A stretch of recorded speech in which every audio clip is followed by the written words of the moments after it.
Well, good evening once again to you. Welcome to high school football action on Central Illinois Sports, live tonight from Pleasant Plains High School, where the Pleasant Plains Cardinals play host to the Pittsfield Sockies in the final game of this COVID-shortened spring football season. Good evening to you. I'm Charlie Hill. Tim's alongside as well. It's the Great Rivers Bank pregame show on Central Illinois Sports. The Sockies at 2-2 on the season, trying to finish with a winning record for the first time since 2009 in this program. We'll take on a very athletic Pleasant Plains Cardinals squad who beat them right here on this field a year ago in the final week of the season. We'll talk more about the matchup. We'll preview what's going on around the area and more on the Great Rivers Bank pregame show following this timeout. Wish you had extra cash for a vacation, a boat, a new car, projects around the house? Free up more cash for the things you want by taking advantage of low interest rates. Refinance your home with Great Rivers Bank and keep more of your money by lowering your monthly payment. Start the process online at greatriversbank.bank and work with one of our experienced loan officers to get the lowest rate possible. Great Rivers Bank, member FDIC, and an equal housing lender.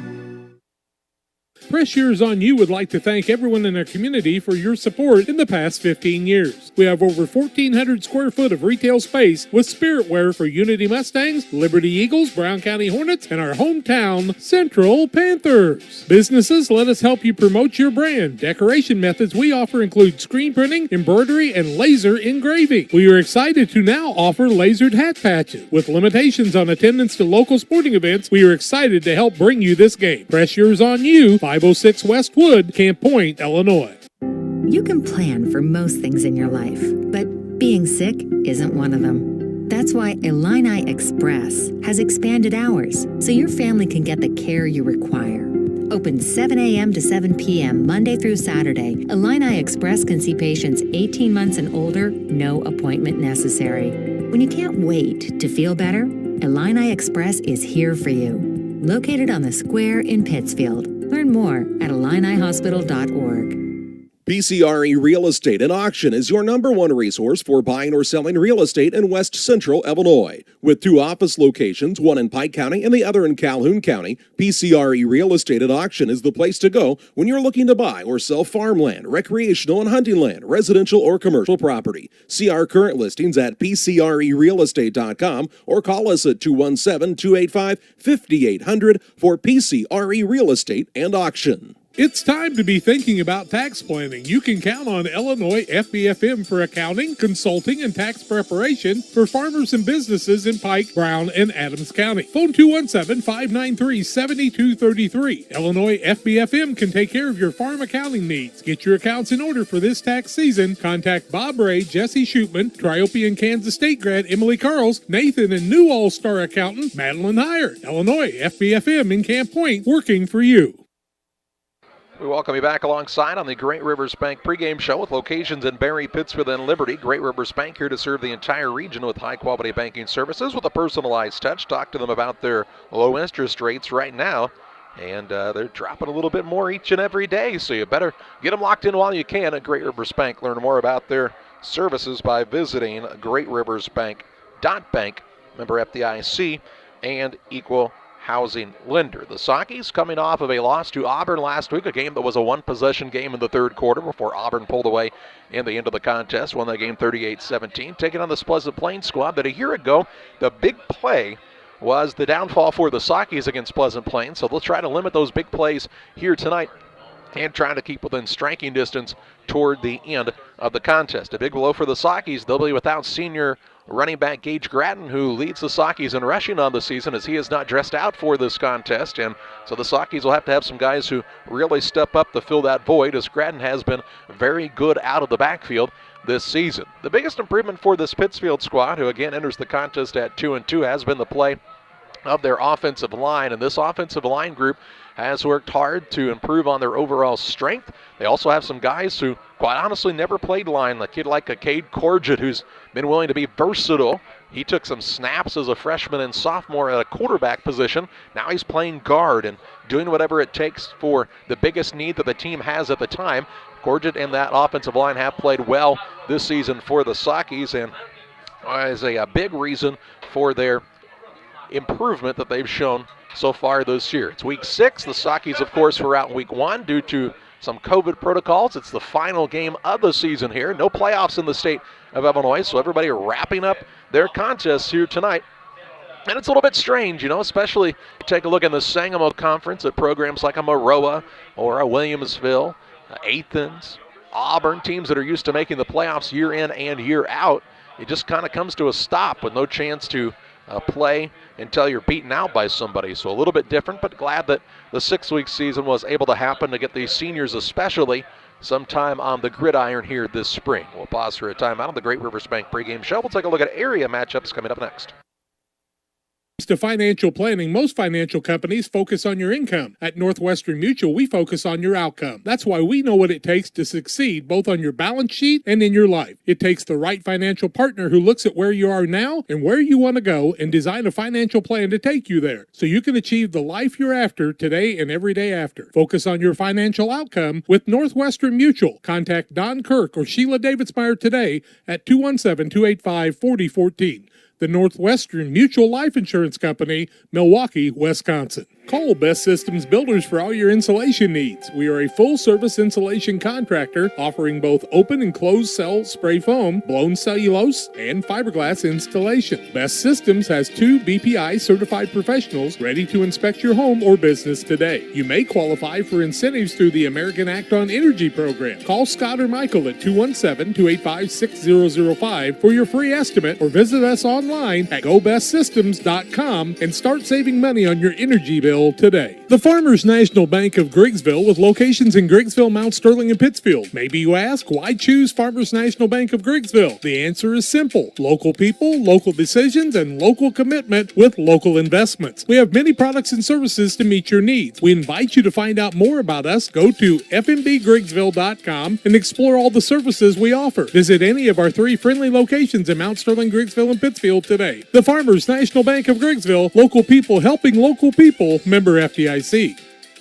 Western Illinois Fellowship of Christian Athletes offers support to our coaches, teachers, and athletes. Our mission is to help each grow in a personal relationship with Jesus Christ. Western Illinois FCA invites you to go to westernilfca.org to find out more or to join us as a financial partner. Look for some great events coming up. In May, banquets in Jacksonville and Quincy, and the $1 Million Golf Shot too. Western Illinois FCA, working for you.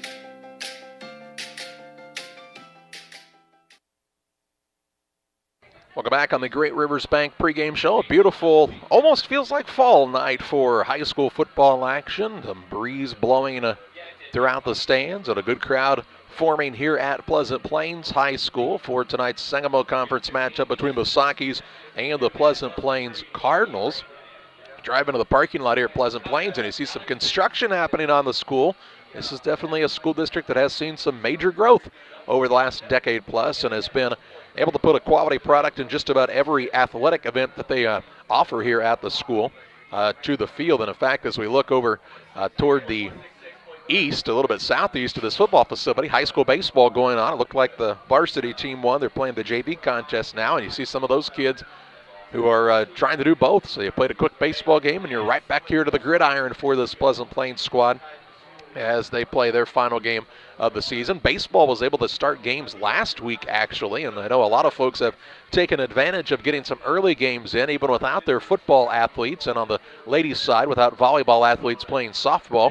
So you'll see some more full squads taking the field here in the next week or so, as everything's kind of been crammed together with this schedule the way it is due to the COVID pandemic. Elsewhere in the Sangamo Conference this evening, Athens is at Williamsville. Auburn is playing host to Maroa Forsyth. New Berlin is at Porta.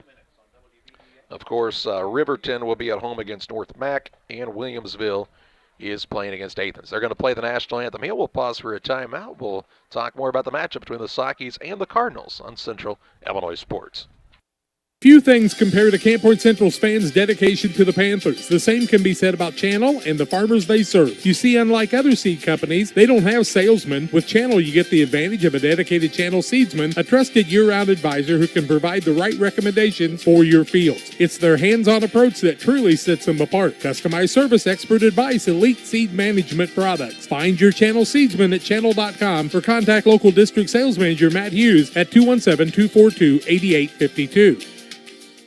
It's time for you to find out the difference that thousands have found with Westtown Ford in Jacksonville. If you're looking for a new Ford, Lincoln, or maybe a used car, truck, or SUV, why don't you take the short drive to Jacksonville, Illinois, Westtown Ford. They have the best sales and service in the area, and what a selection, thousands to choose from. It's Westtown Ford in Jacksonville, 30 minutes from high prices. Phone 217-245-7101 or go to westtownford.com.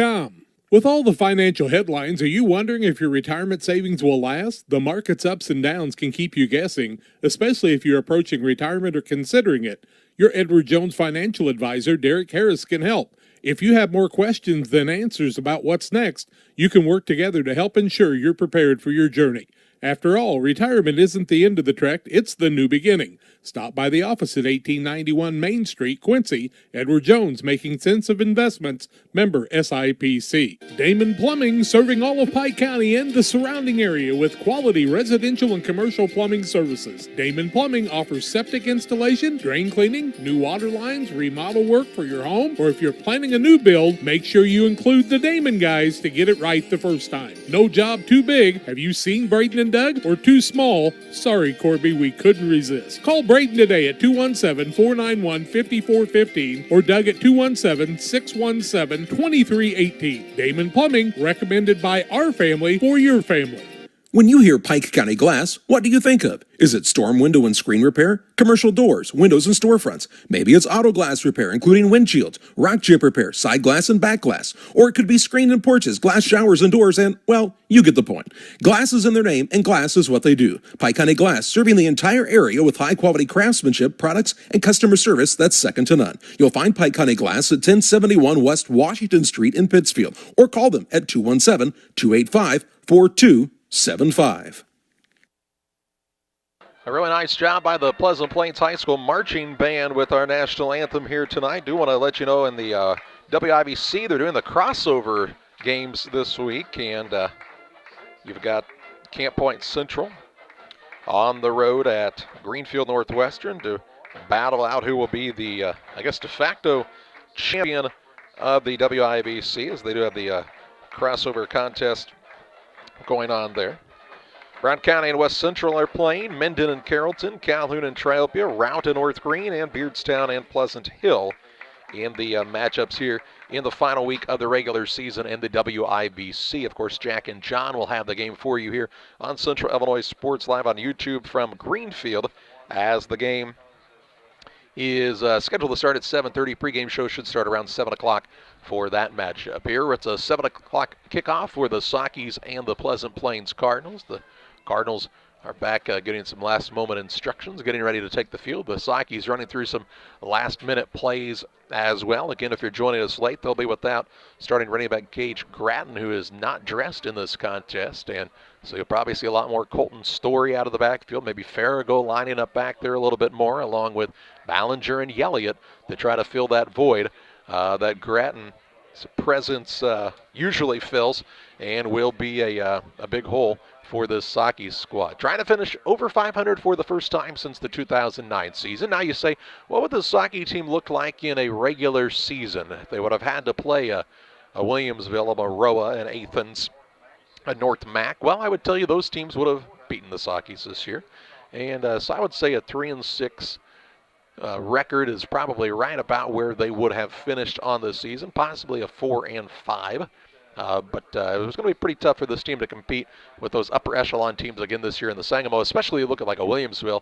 As good as Maroa was this year, Williamsville was able to handle them pretty easily when they matched up last week, and they'll be the de facto conference champion, I would say, this year, although I'm not sure if that'll be a really an official, something that they'll award this season or not. But the job that Coach Coons and the Williamsville Bullets have done throughout the years has been fairly impressive. We'll pause for our final break on the Great Rivers Bank pregame show. We'll have the kickoff from Pleasant Plains coming your way next. Hometown Real Estate offers residential buying and selling specialists as well as land specialists across the Midwest. Call our office at 217-285-4502 or call Kate Marable at 217-370-9809. Speak to any of the hometown brokers for residential and commercial properties. Kate hopes you are enjoying the broadcast of our local teens enjoying their sports. Give Kate Marable a call at 217-370-9809. Hometown Real Estate for you. How would you like to have a chance to help Western Illinois Fellowship of Christian Athletes raise needed funds for their ministry and have a shot at winning $1 million? You will also have a chance to win one of 18 other prizes from $15,000 to $40,000, like cruises, vacation trips, four-wheelers, side-by-sides, cars, trucks, hunting trips, and many more. Be watching for details. For more information about being a business sponsor, contact Jack Hall at 217-473-5151 or go to westernilfca.org. The $1 million golf shot coming in June and July to area golf courses. If your job situation is changing because of layoffs or restructuring, you may have to make several decisions. One important decision may be what to do with your retirement plan. Make sure your retirement stays on track. Derek Harris, your Edward Jones financial advisor, can help. Stop by the office at 1891 Main Street in Quincy, Illinois. Edward Jones, making sense of investing. Member SIPC. Call Best Systems Builders for all your insulation needs. We are a full-service insulation contractor offering both open and closed cell spray foam, blown cellulose, and fiberglass installation. Best Systems has 2 BPI certified professionals ready to inspect your home or business today. You may qualify for incentives through the American Act on Energy program. Call Scott or Michael at 217-285-6005 for your free estimate or visit us online at gobestsystems.com and start saving money on your energy bill today. Welcome back on the Great Rivers Bank pregame show. Pleasant Plains getting ready to take the field here at their home digs, and really just an impressive sports complex here at Pleasant Plains High School. Just to the direct east of here is the soccer field. A little bit northeast is the baseball field. The softball field sits a little bit behind this, and they've built on, it looks like, to the gymnasium here at Pleasant Plains. So you're going to see some big things coming from this school district who has had a lot of success on the athletic fields over the years. Tonight's game is brought to you in part by Trash Queen. They're serving Pike, Adams, Scott, and Morgan counties with a residential, commercial, and roll-off services. They offer 10-yard, 15-yard, and 20-yard roll-off containers. Call Trash Queen 217-320-4320. Sakis will be in the visiting white uniforms this evening with the red numbers and black trim.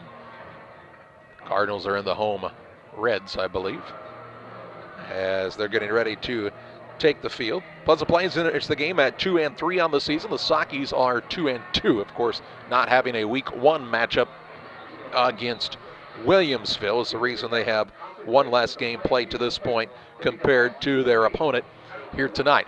You're going to see the ball in the air quite a bit for both squads. It could be a long game if the passes are not being completed. It could be a quick one if they're able to get going, and you could see some points put up here this evening. I think both teams would be happy to see this game be in the 30s on the offensive side for them at least.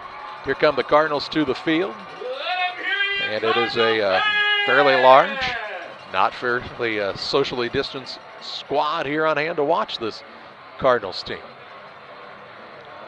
Referees sit at midfield, and we're waiting to see who won the coin toss. It's one of those things they don't really conduct out in the open anymore. Last game of the season, and let him hear you one more time. So we kind of have to wait, like you do, to see who's going to get the ball to start the game. The Sakis, given the chance, have usually started with the football, as they like to get that offense on the field early. Of course, they fell behind on the very first play of the game a week ago to Auburn. Responded nicely. It was a dandy of a football game through about 3 quarters before Auburn pulled away at the end of the contest, capitalizing on some Saki turnovers that were just too much for Pittsfield to overcome. But they're looking to rebound against this Pleasant Plains squad and finish the season with a victory. Tonight's game also brought to you in part by Illini Express. They're here to serve you with walk-in medical care when you need it. Open 7 a.m. to 7 p.m. every Monday through Saturday. Illini Express sees patients ages 18 months and older with no appointments necessary. Learn more about the services offered at Illini Express by visiting IlliniHospital.org. Just about ready for the opening kickoff. A cool breeze. As we told you just moments ago, it feels a lot more like fall football with the weather like this. We kind of hoped it might be a little warmer at this point, but here we are, hanging out in the 50s. Hopefully the wet weather can stay away until this contest is in the books, but there's some rain forecast for most of West Central and Central Illinois this evening. Pleasant Plains appears to be kicking off to start the contest as they send Danny Carney, the 6'1", 160-pound sophomore, out to boot this one. Sakis will have their return team out, who's been one of the positives on the season for this Saki outfit. The special teams have played fairly well. They have had some turnovers in the last couple of weeks, but for the most part have stayed fairly solid on giving Pittsfield some good field position on the season. We see Jason McKee is back deep, along with Logan Howland. Also in that second line is Marco Ballinger, so they moved Ballinger up a line along with Elliott, so it's a pretty good speed if the ball is kicked a little bit shorter as well. Carney is ready to put this one in the air. We're ready for high school football in the final week of the season on Central Illinois Sports.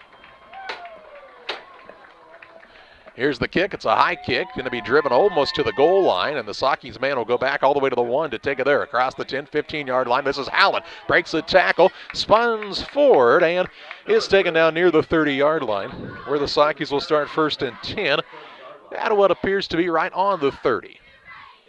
So Howland on the return, about a 29-yard return. And with 11:52 to play in the first, the Sakis offense will take the field for the first time on the evening. McAllister put the ball in the air about 27 times last week. Had a pretty good completion percentage, 21 of 27, but did throw 2 picks. He comes out with a pair of receivers split to his right, and Farrago and Stout. Going to hand it off to Story on the first play of the game. He's looking for the outside, has a good gain on first down. Still on his feet up near the 40-yard line, and that should be enough for a Saki first down. It'll depend on the spot. It is a first down, a 10-yard gain by Story. And he gives the Sakis a first down, their first of the contest, with 11:40 and counting in the first. So Story did a nice job to be patient, let the blocker get out as the guard pulled from the opposite side. And a fresh set of downs already. 2 receivers split to the left, Petty and Stout. Farrago's the receiver to the right-hand side. And the shotgun is Weston McAllister. He hands the ball off now to a new back. That's Nate Anderson running the ball, and he's going to lose 3 yards on the play. Back to the 37-yard line. It'll bring up a second down and 13. So that's the first time we've seen Anderson carry the ball on the season. Of course, if you're joining us late, no Gage Gratton for the Sakis, who had over 100 yards in all but one of their games this season on the ground. From the 37-yard line, the Sakis will come out with a trip set to the right. A single receiver out to the left is Petty. McAllister's in the shotgun. He tries the hard count, takes a snap, looking left for Petty. That ball is incomplete. Good job on the defensive breakup that time by Parker Komet. Komet's a 5'7", 740-pound senior, and incompletion stops the clock and brings up a 3rd and 13 from the 37. Komet did a nice job, just poked that left hand in there to knock the ball away and avoid contact with the receiver. And it's 3rd and long for the Sakis with 10:42 to play in the opening quarter. 2 receivers wide to either side now as Clements has come out of the backfield.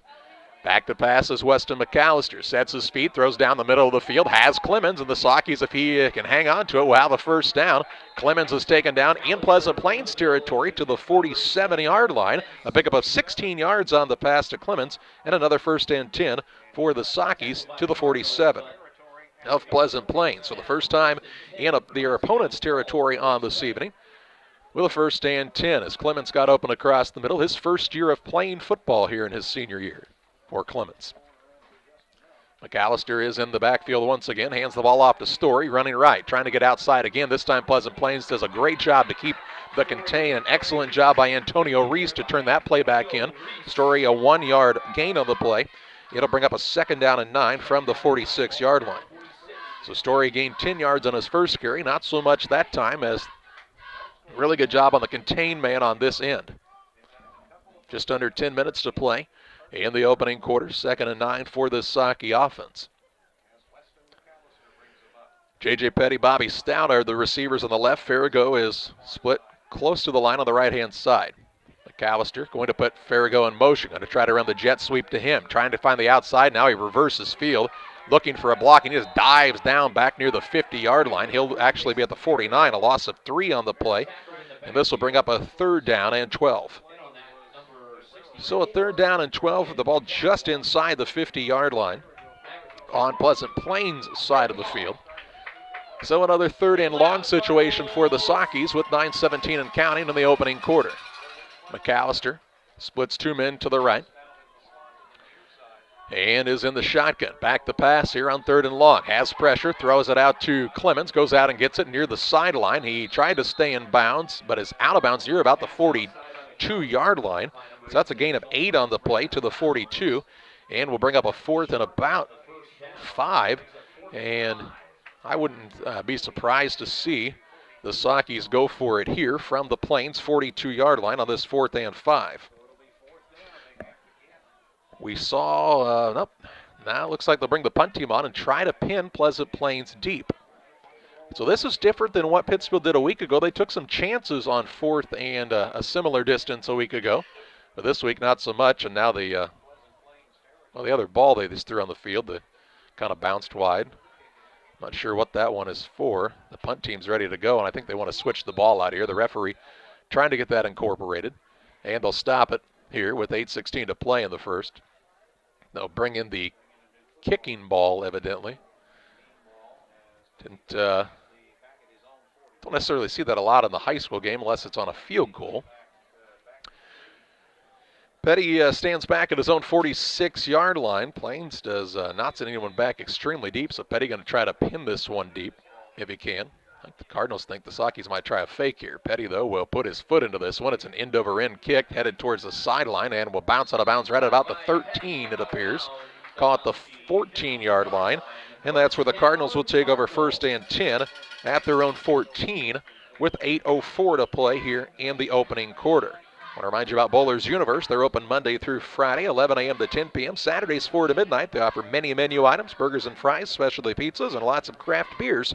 Come out and enjoy the fun at Bowler's Universe. So here comes the Pleasant Plains offense for the first time on the evening. They've got Seth Henninger, a 5'11", 165-pound sophomore, lined up at quarterback in the shotgun. 2 receivers to his right, a single man to his left, and a single back in the backfield. He is Jeremiah Carter, I believe. And he'll hand it off to Carter on the first play of the game. He breaks a couple of the tackles, still on his feet, up near the 20-yard line. He'll be taken down at the 20. A gain of 6 on the play by Carter. Anderson on the stop for the Sockies. Brings up a 2nd and 4 at the 20-yard line. So 2nd down and 4 yards to go here as Carter is listed at 6'1", 205, and he's a load coming out of that backfield. You can establish that run, opens up the passes on the outside. Kenninger again is in the shotgun, takes the snap again, going to hand it off to the running back Carter. He breaks a tackle, trying to bounce it outside, still on his feet, good leg drive up near the 1st down marker. It appears he does have the 1st down, taken down at the 24-yard line, a gain of 4, and enough for the Cardinals' 1st down. Palmer in on the stop for the Sockies. He plays some defensive line spot here. It is a 1st down, yeah. He's up to the 24. He started at the 14, so the first down of the evening for Pleasant Plains. Clock will start once they get the chain set. 7:06 to play in the first. 2 receivers split wide right, a single man to the left. Again, Kenninger is in the shotgun. Carter is about 3 yards farther back in the backfield. Hands it off again, looking for running room, bursts through the initial hole, and is up near another 1st down. Looks like he's got it out to the 34, and they'll move the chains again, a gain of 10, and another 1st and 10 for the Cardinals. And he's running right up the gut of the Socky defense right now, and the linebackers have been unable to take him down. That time he kind of met a little bit resistance and just ran right through the arm tackles. 1st and 10. The nose of the ball is nearly on the 35, their own 35 for Pleasant Plains. 2 men to the left, a single receiver right. Kenninger again is in the shotgun. He says, hey, I like this gig. Just hand it off to the running back to let him go for 10 or so. And now we'll see a flag and an illegal formation for Pleasant Plains on the false start. I didn't see who it was that would have moved early, but it's a 5-yard penalty. So call it 1st and 15 from the 29 now for the Cardinals. You know, it's closer to the 30, isn't it? That nose right on the 30. So 1st and 15 on the first penalty of tonight's contest. Clock counting down here, just over 6:15 to play. They'll hand it off again to Carter. Carter looking for running room. Now he's tripped up after a short gain, up near the original line, about a yard shy of that, a gain of 4 on the play. It'll be 2nd and 11 from the 34.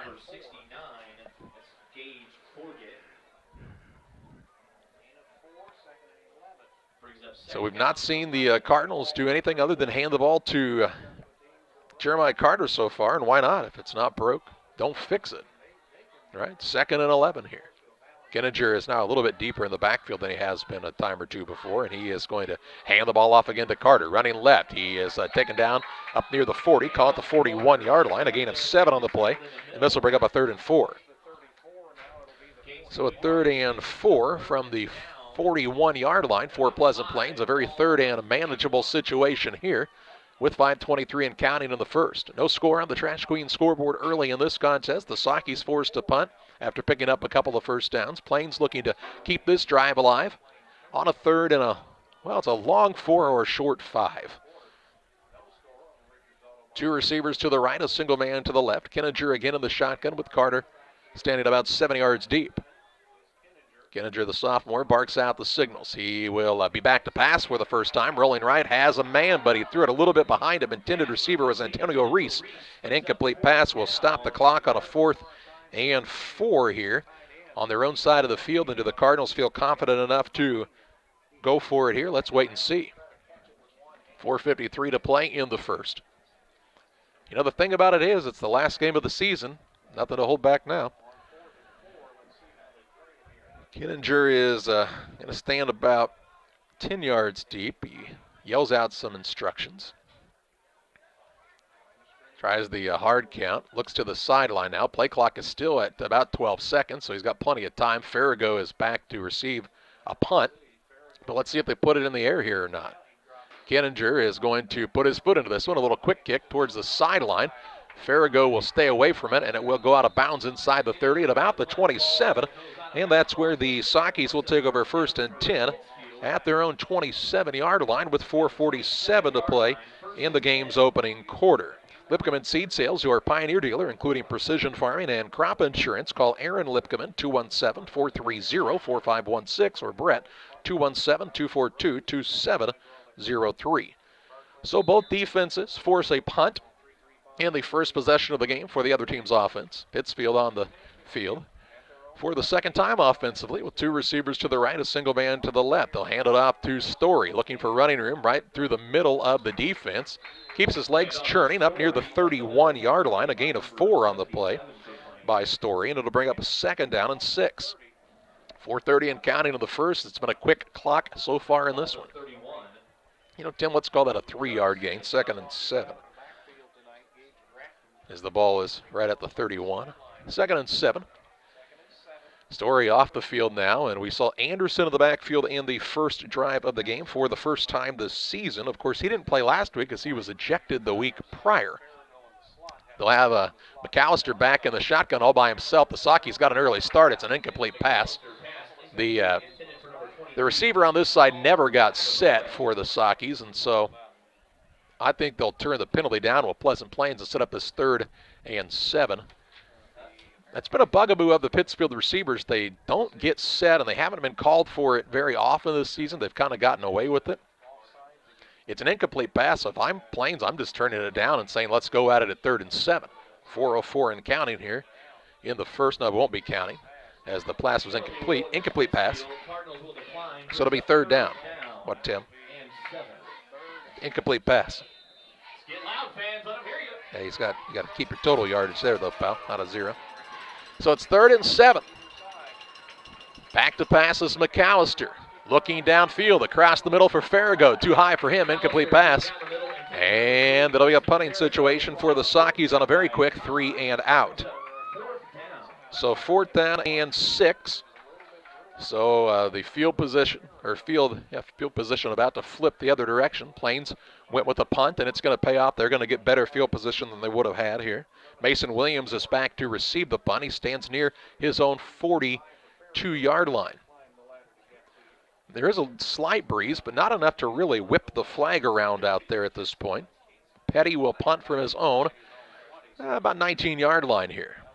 They've had some issues with the snaps on this special teams set, and it's a good one here. Petty will put his foot into this one. It's a kick that definitely gets caught in the wind. It is going to die after a very short bounce and roll at about the 44-yard line, and that's where the Cardinals will take over 1st and 10 at their own 44. So good field position with 3:50 to play here in the game's opening quarter. And again, for the second time, the Pleasant Plains defense forces the Sockies to punt. The Pike County Express is your local family-owned newspaper. They've been serving Pike County since 1991. Check them out each Wednesday on a newsstand near you. No score in this contest, but a 1st and 10 on a fresh drive for Pleasant Plains. 2 receivers split to the left. It looks like a single receiver to the right. As the quarterback, Seth Kinninger, will be in the shotgun with Carter behind him. And now the referee blows the whistle and wants to make sure everything is kosher here. Pittsfield, it looks like, was a man short.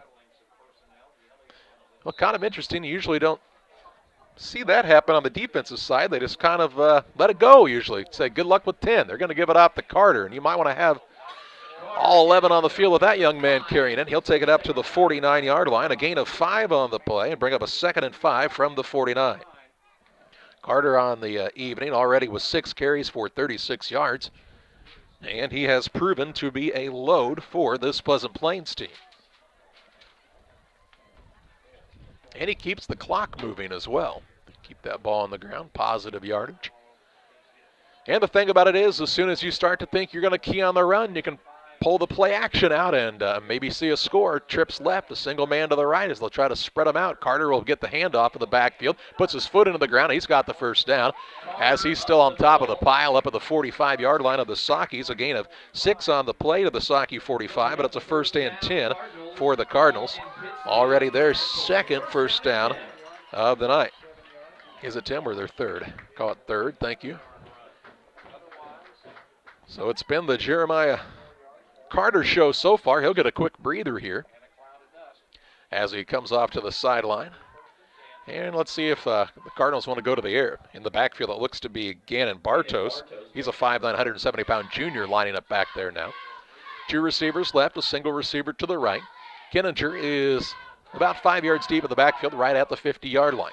Play clock down to 7. He takes the snap, back the pass, looking right, looking deep, downfield, and it is an incomplete pass. Intended receiver was Mason Williams that time. Overthrown by about 5 yards. An incomplete pass stops the clock, and it brings up a 2nd and 10. But a nice idea on a 1st down there to put the ball in the air, see if you can't get a strike on a big play there. And you have a kid like Williams who's 6'2", 185 pounds. The Sockies don't have anybody in the defensive backfield outside of Stout when he's in there every once in a while that really matches up with that size. So in a jump ball situation, you'd think that young man, along with Guernsey, who's about 6'5", would win just about every time if you had to go head-to-head. Kinninger is in the shotgun. Carter's back in the backfield. They put a man in motion right to left. They'll hand it off to Carter, running right up the middle. Keeps his legs moving. Taken down by an ankle by Anderson near the 37-yard line. That's a gain of 8 on the play. And it'll bring up a 3rd down and short. 3rd and about 2.5 yards to go here with 2:10 and counting in the game's opening quarter. Damon Emmerich at Great Rivers Bank here to help you with your next auto, residential, and commercial loan needs. Call Damon 217-285-4404. 3rd down and 2.5 yards here, and Jeremiah Carter's about to get the football if you didn't know. Kinninger's in the shotgun. 2 receivers left, a single man to the right. They'll put a man in motion. They'll give it off to Carter. He's got the 1st down as he rolls forward inside the 35 down to the 34-yard line. A gain of 3 on the play. Corgett in on the stop. And a 1st and 10 for the Cardinals. So Cade Corgett on the stop, but unable to get the man down before they pick up the first down. It is already the fourth first down of the contest for the Cardinals. All have been on the ground. 1:29 and counting in the first quarter. And they're at the Saki 34 is this red-clad Pleasant Plains team. Final week of the season. Looks like they'll move a man out to the left-hand side now, and Parker Komet. He's going to split all the way out past the hash, trips right, and now a little confusion possibly, and Pleasant Plains wants to call the timeout. We'll pause as well. 1:08 to play in the first. 0-0 on Central Illinois Sports. No matter who wins today, you can be on the winning team. Discover a job where your pay, job security, and safety are our top priorities. At DOT, our material handlers and drivers earn some of the best money in the market.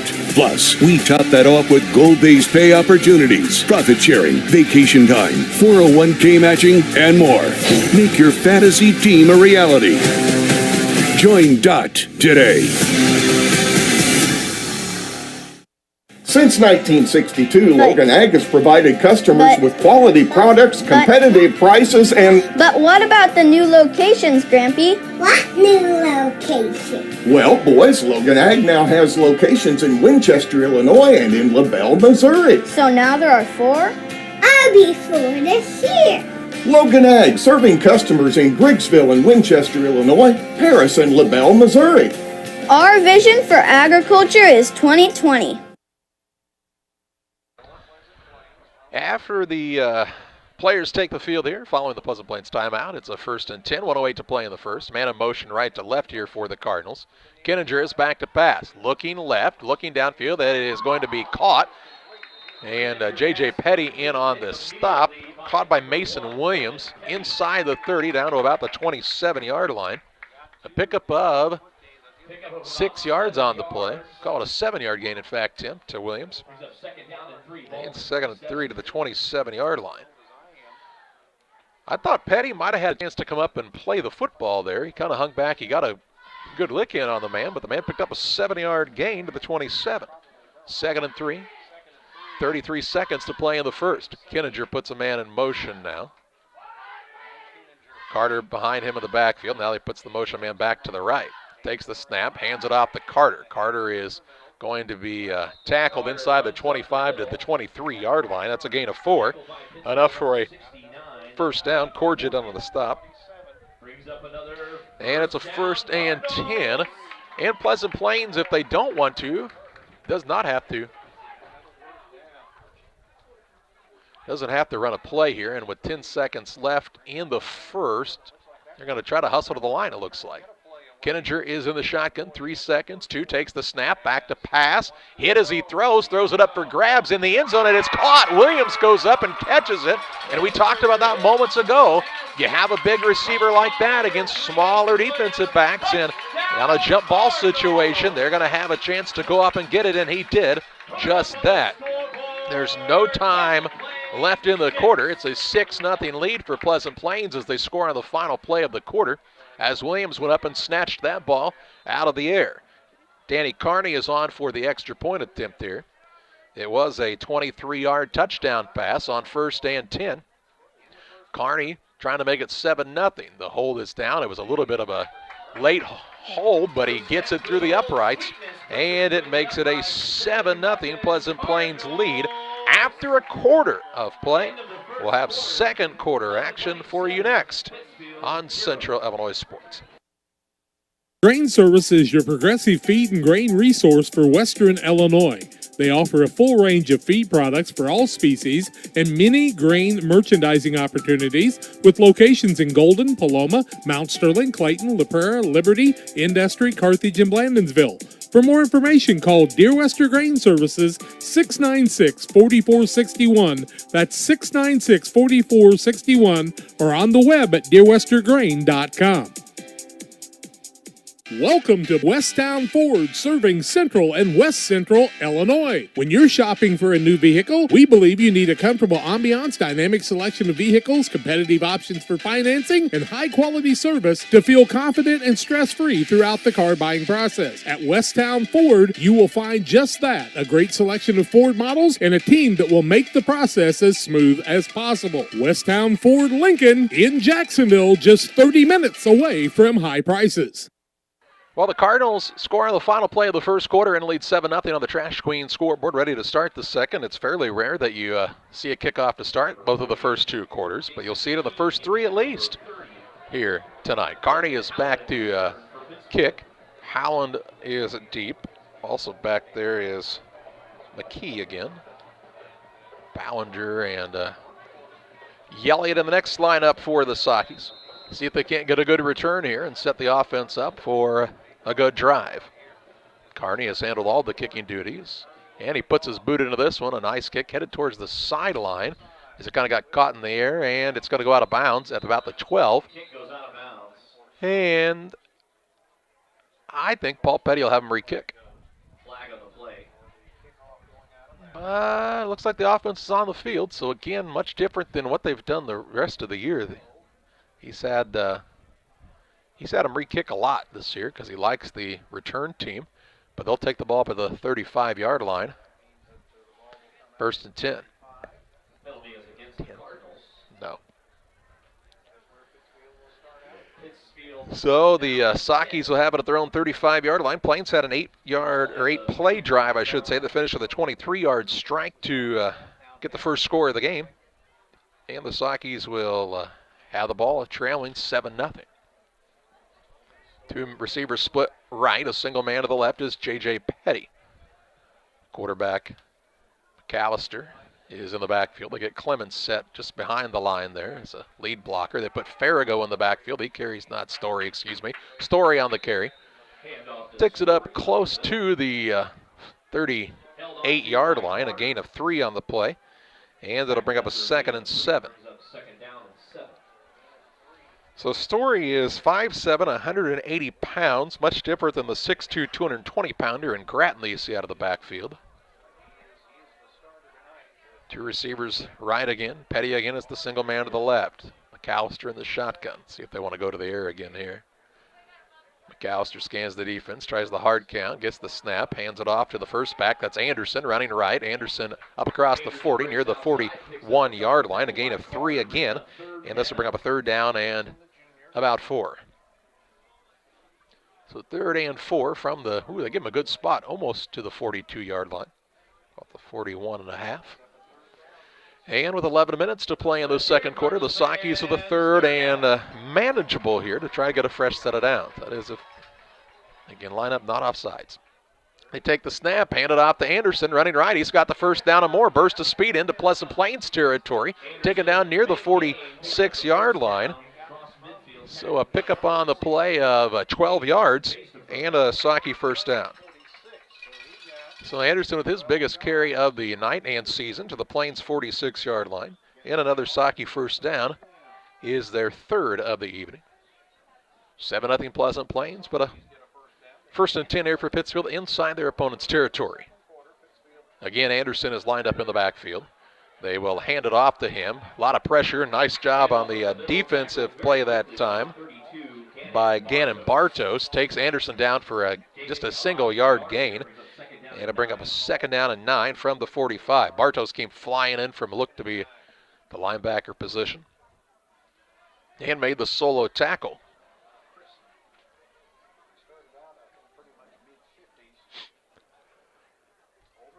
They break the huddle to the Sockies. Farrago split wide right. Petty and Stout to the left.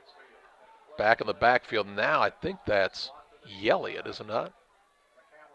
Can't see. They'll pitch it out to Elliott. It's a fumble. Took his eye off it. Now he dives on the ball, gets back up, but it looked like his knee was down, and it was. Right at the 50, so a loss of 5 on the play, back to the 50-yard line. And instead of a 3rd and 9 or less, it's a 3rd and 14 from the 50.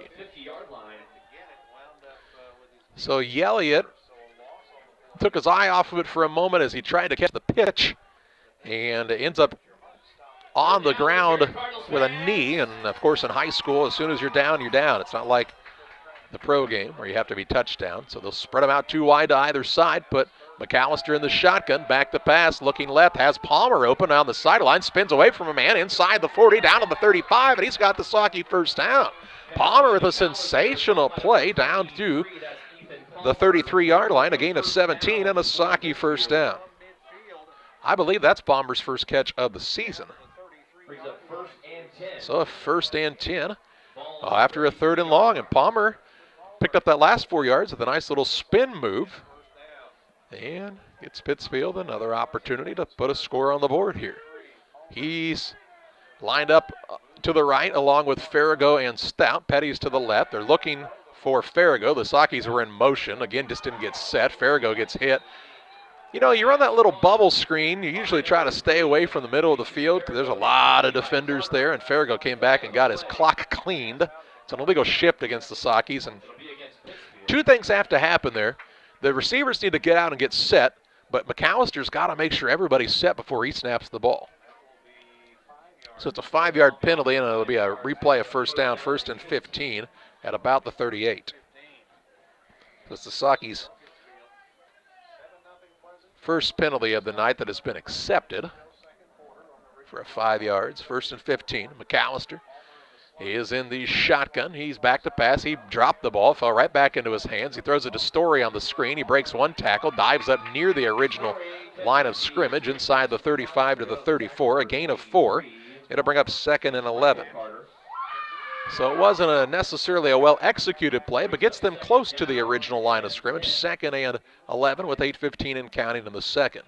Reelnet and Twine, located just north of Pittsfield, across from the airport, your local headquarters for concrete lawn ornaments, statues, fountains, and much, much more. Stop by and see Rick and Tracy Reel or call 285-5013.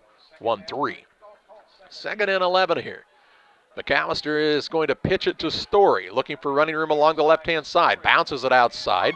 He is taken down inside the 31 to the 30-yard line. I believe we'll see a hold here against the Saukeys on the outside, and it is a hold against the Saukeys as the receiver on this side nearly drugged the defender to the ground.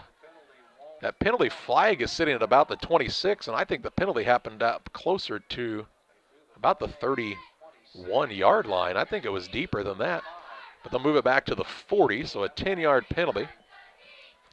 And it'll net about a 6-yard loss, and it's 2nd and 16. So a running play that's negated there due to the hold. 2nd penalty, 15 penalty yards now for the Saukeys. 7:34, and the clock counting down in the second, and they're going to have to take a timeout here. There's a lot of confusion on what's going on. 3, no, they do get the snap off just in time. McAllister's back to pass. Looks to his right now, overthrows the intended receiver in Stout. And there was just a lot going on before that play that didn't look like people knew where they were supposed to be. It's 3rd and 16 now with 7:23 to play in the first half.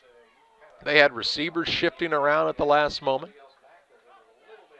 We've not seen Palmer play much on the offensive side this season, and I'm trying to, off the top of my head, think about who he would be in for here. 3rd down for the Cardinals. Where's the student body at tonight, Cardinals fans?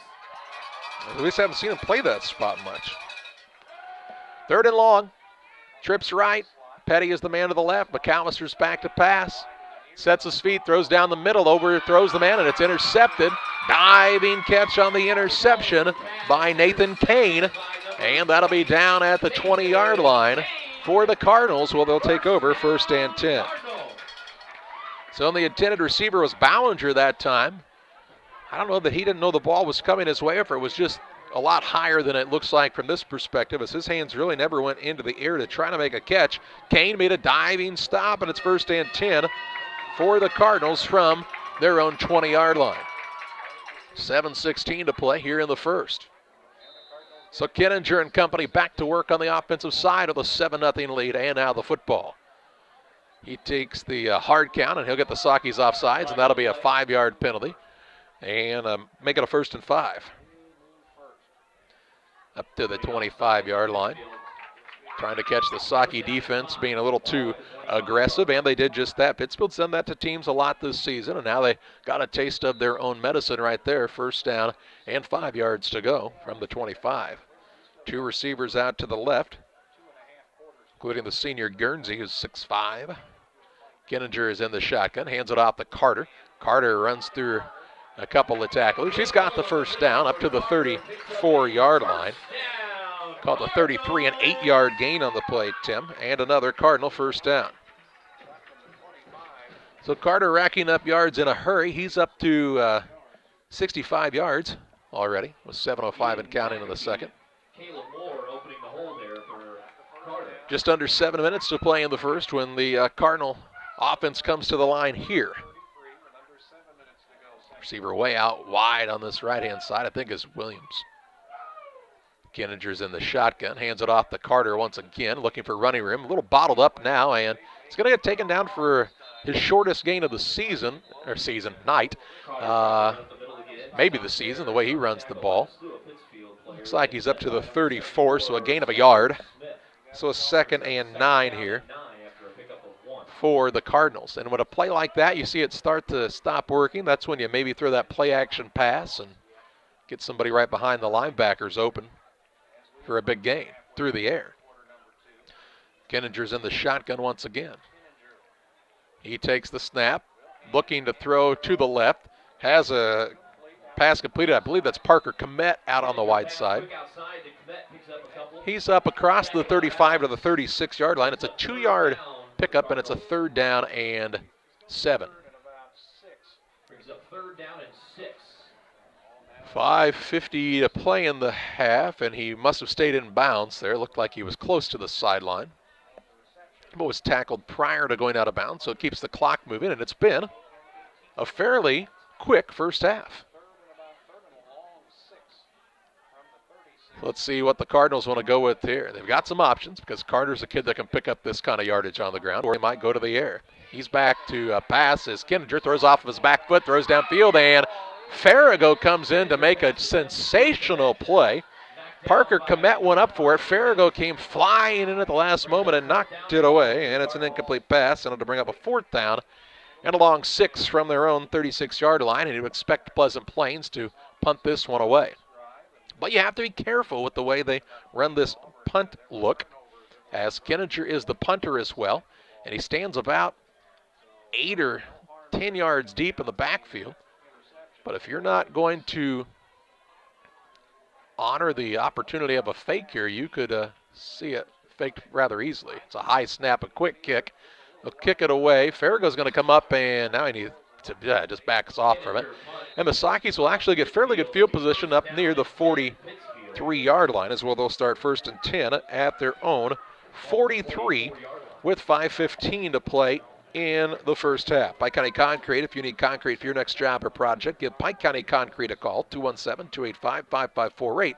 Locations in Pittsfield and Jacksonville to better serve your needs. Call the ball at the 44-yard line. It's where the Sakis will start 1st and 10. They've been shut out to this point, trailing 7-0 on the Trash Queen scoreboard. 320-4320 for Trash Queen. McAllister in the shotgun, looking to run with Story. Story met with some resistance in the backfield, but keeps his legs moving and makes a positive gain of it. Up across the 45 to the 47, a gain of 3. And it'll bring up a 2nd down and 7 from the 47-yard line. Just under 5 to play in the half. Saki's got the ball to start the contest, so this would be a big drive if they could make it a scoring drive here before the half.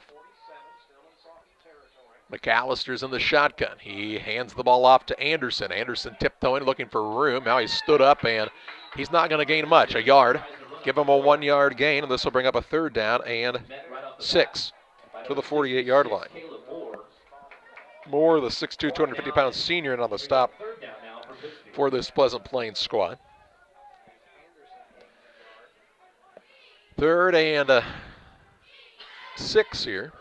Ball just shy of midfield for the Sakis. Petty is the receiver on the near side. 2 receivers out wide to the right. McAllister stands about 7 yards deep with Story to his left. Parks out the signals. 8 seconds still on the play clock. He's looking around with his palms in the air. That's always a promising sign. Looked like Farrago got an early start. It's a pass that's thrown into the middle of all kinds of pressure. Should have been picked off. Farrago was moving, I'd say, a solid 2 count before the snap. Pleasant Plains will turn this penalty down, and it'll be a 4th and long and a punting situation for the Sockies, if I had to guess. And it's not really even much of a gamble of a guess right here on the illegal shift. And they'll talk to the coaching staff for this Pleasant Plains squad, and John Hamilton will say, I think we'd like to make it 4th down here, and they will. And can't see if they can't get the ball back and get another score on the board before the end of the half, and then get the football to start the second half. Back deep will be Mason Williams, as Petty is on with the punt team. He'll punt from just about his own 37-yard line. I believe the wind is just at his back, but it really is not blowing very hard right now. It's a good snap. Petty puts his right foot into this one. It's headed toward the sideline, and it's going to be a really nice kick if it doesn't roll into the end zone, and it's going to roll dead, and that is a really nice punt by J.J. Petty. He got that ball to die right at the, about the 8, I believe. It's a long way over there, and a beautiful job by J.J. Petty to place that one and pin the Cardinals deep in their own territory. Where are they going to sit that ball down? Call it the 7, I think. 1st and 10. So a really nice job by JJ. 3:38 to play in the half.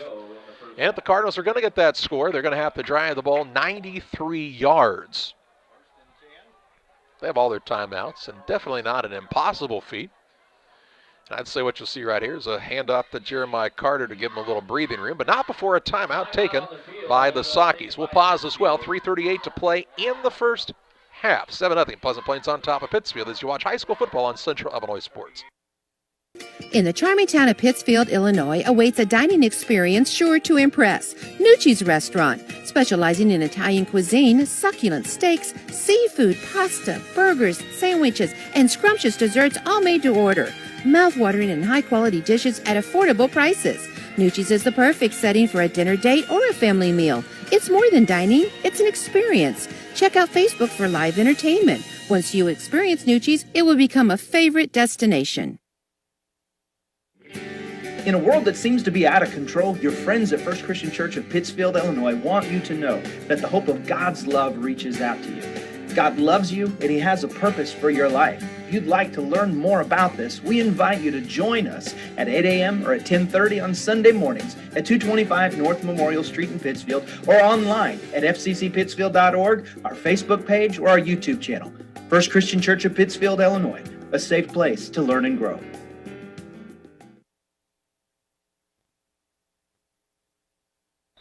3:38 to play in the half. 7-0 Pleasant Plains. The Sockies took the timeout. The Cardinals have it 1st and 10 at their own 7.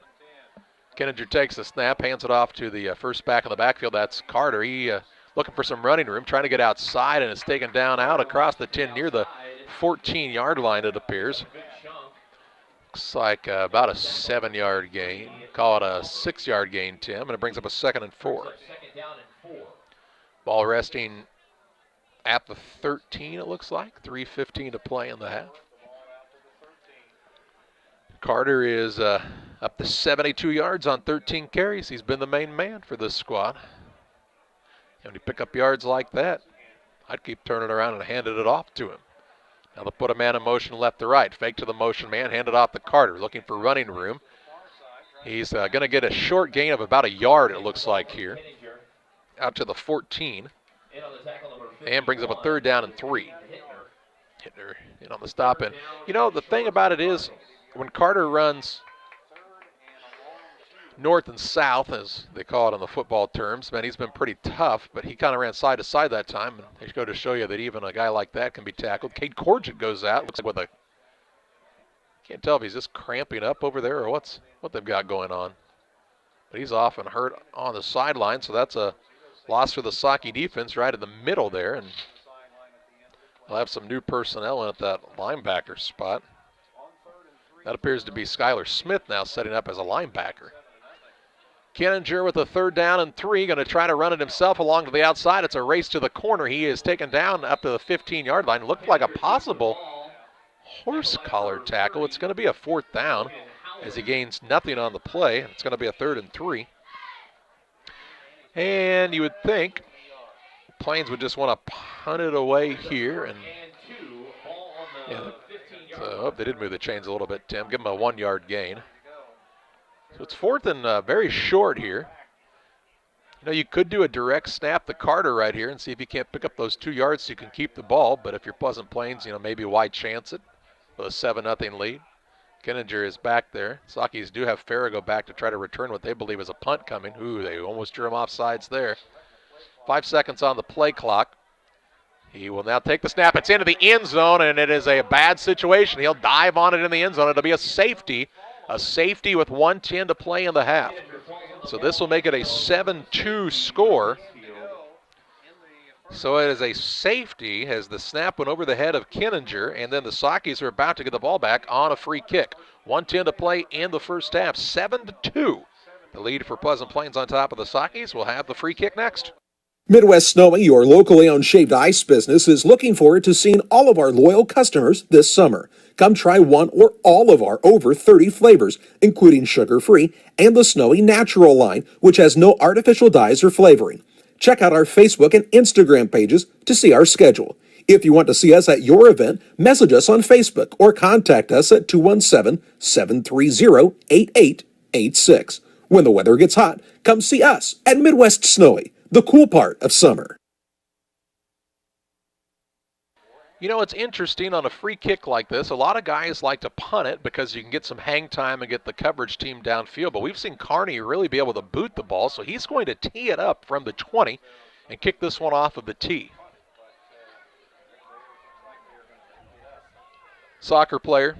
You know, I was going to guess that, the way he was able to put his foot into it a couple of times. 1:10 to play here in the first half. And the Sockies, their return men are back at their own 20. That shows you how much respect they have in the leg of this man. He's going to kick from his 20, and they're at their 20. And it's the kick here.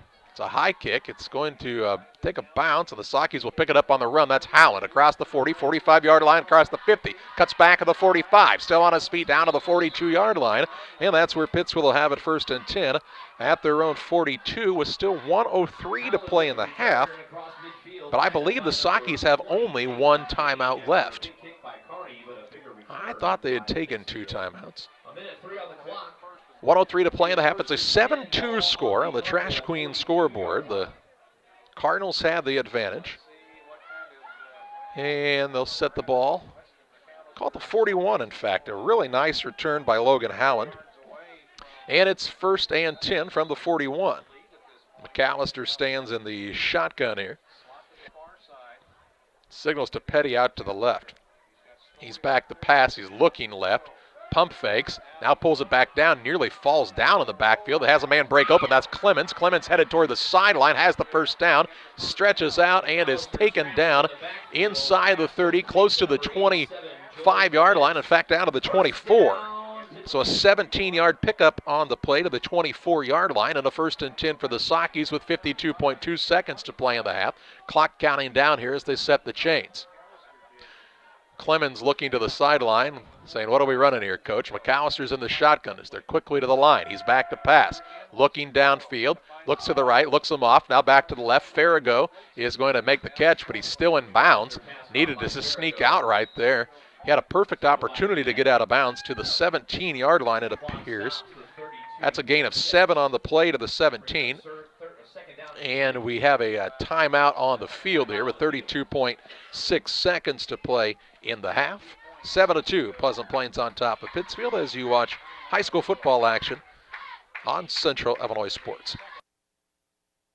Do you know that Prairie Land FS doesn't just sell seed? They treat it and box it right here at one of their local facilities, then deliver it to your farm or fields. Prairie Land FS, your leading supplier of choice.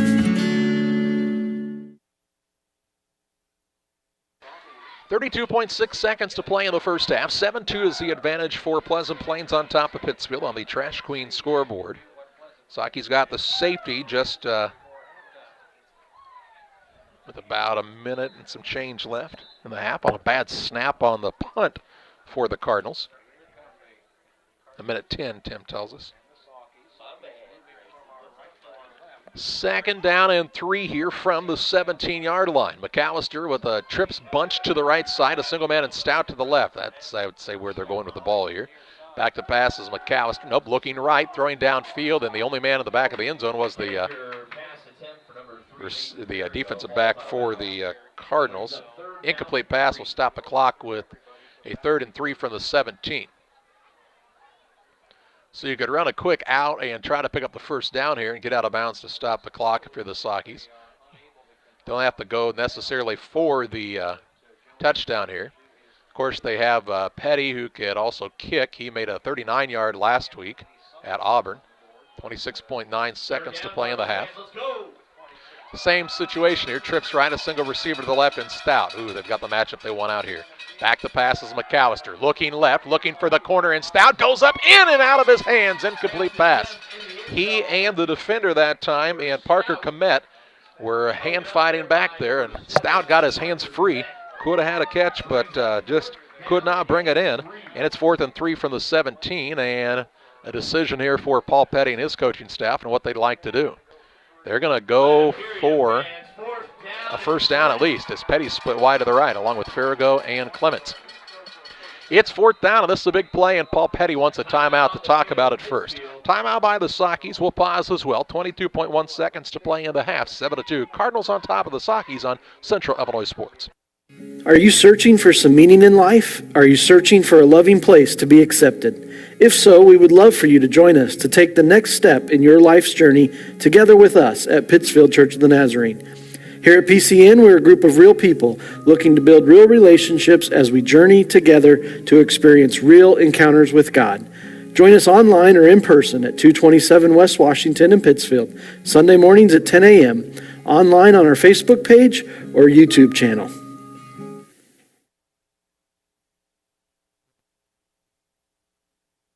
22.1 seconds to play in the half, and the Sakis called the timeout. They bring the field goal unit on the field. J.J. Petty is set to kick from about the 24, it looks like. So this will be a 34-yard attempt. He's got the wind at his back. If he makes it, it'd be about a, it'd be a 7-5 game. Strange football score. He is ready to go here. The holder is Jackson. The hold is down. The kick is up. It's got the distance. Is it online? It appears to be no good. 17.1 seconds to play in the half, and it stays 7-2. So Petty misses from 34 yards. And he could not send that one through the upright, so it stays 7-2. And that's a big stop for this Pleasant Plains defense after you have that bad snap that puts the Sakis on the board. You could have seen a score there that puts you down at the half. Instead, they're going to have the lead at the half. And now what are they trying to communicate here? Oh, they want the new football in from the sideline. The ball will be up at the 20-yard line, 1st and 10 for the Cardinals. And I'd say a running play here and just try to run out the clock, but stranger things have happened. There's no reason. The thing is, I don't take a knee here if I have a kid like Carter, because you might as well just let him run it, punish the defenders a couple more times. And they're going to put the ball in the air here. Back to pass. Going deep downfield. Sakis have a man right there, Farrago, and he knocks it away. They were looking for Mason Williams. 10.6 seconds to play in the half. As Farrago is back there kind of playing center field. And an incomplete pass. We'll bring up a 2nd and 10. So Pleasant Plains says, 5-point lead, if we can make that more, and they get the ball to start the second half, willing to take that chance. At least on first down they were. And we'll see what happens here on 2nd and 10 with the clock stopped with 10.6 seconds to play in the half. 7-2 Cardinals. They scored on a 23-yard pass play. The Sakis scored the safety on a bad snap, and now it looks like Pleasant Plains is set up in the, it's called the victory formation at the end of the game here. They're just going to kneel it. And they'll take the final seconds off of the clock, and It's a 7-2 lead for Pleasant Plains on top of Pittsfield as we take you to the Carnes Communication U.S. Cellular halftime show. We'll have halftime stats and analysis your way after this. They say nothing in life is free. Well, we're here to tell you they're wrong. Because when you switch to US Cellular, you can get the Samsung Galaxy S21 5G for free with no hidden requirements. That's right, the Samsung Galaxy S21 5G has launched and you can get it for free with no hidden requirements. US Cellular. Terms and conditions apply. See store or uscellular.com for details. Carnes Communications, your local U.S. Cellular agent on the corner of Jackson and Washington Street in Pittsfield. Call 285-5400 for Carnes Communication. The caring and experienced professionals at Hamilton Funeral Homes are here to support you through this difficult time. We offer a range of personalized services to suit your family's wishes and requirements. You can count on us to help you plan a personal, lasting tribute to your loved one, and we'll carefully guide you through the many decisions that must be made during this challenging time. You're welcome to call us at any time of the day, any day of the week. Visit our funeral home in person or on the web at hamiltonfuneralhome.com. Call 217-593-6517. Welcome to the city of Pittsfield, a great place to call home or a great place to visit as a home away from home. Visit the beautiful downtown area with the Pike County Courthouse and many businesses and restaurants to enjoy. Then check out the Pittsfield City Lake, a great place for boating, fishing, and camping. And new to the lake this year, a disc golf course. Learn more about all that the city of Pittsfield has to offer by visiting their website, pittsfieldil.org. The city of Pittsfield and Mayor John Hayden wish the Sockies good luck this season. Financial investments are important, but so are the investments of the time, patience, and encouragement our young athletes receive from their coaches, teachers, and mentors. Derek Harris, your Edward Jones financial advisor, understands this. That's why Derek Harris is a proud sponsor of the Player of the Game on Central Illinois Sports. For all your investment needs, call Derek Harris at 217-222-7173 or stop by the office at 1891 Main Street, Quincy. Edward Jones, making sense of investing, member SIPC. Did you know that PCRE Real Estate and Auction now offers a full-service auction alternative? Farmland, residential real estate, commercial real estate, estates, guns, antiques, farm equipment, and commercial equipment are a few examples that the experienced auction team is ready to assist you with. Our team can make the auction experience less stressful and smooth. Check out our next auctions at our new auction location at 500 Piper Lane in Pittsfield or call 217-430-2985 and speak with Jason Duke to learn more.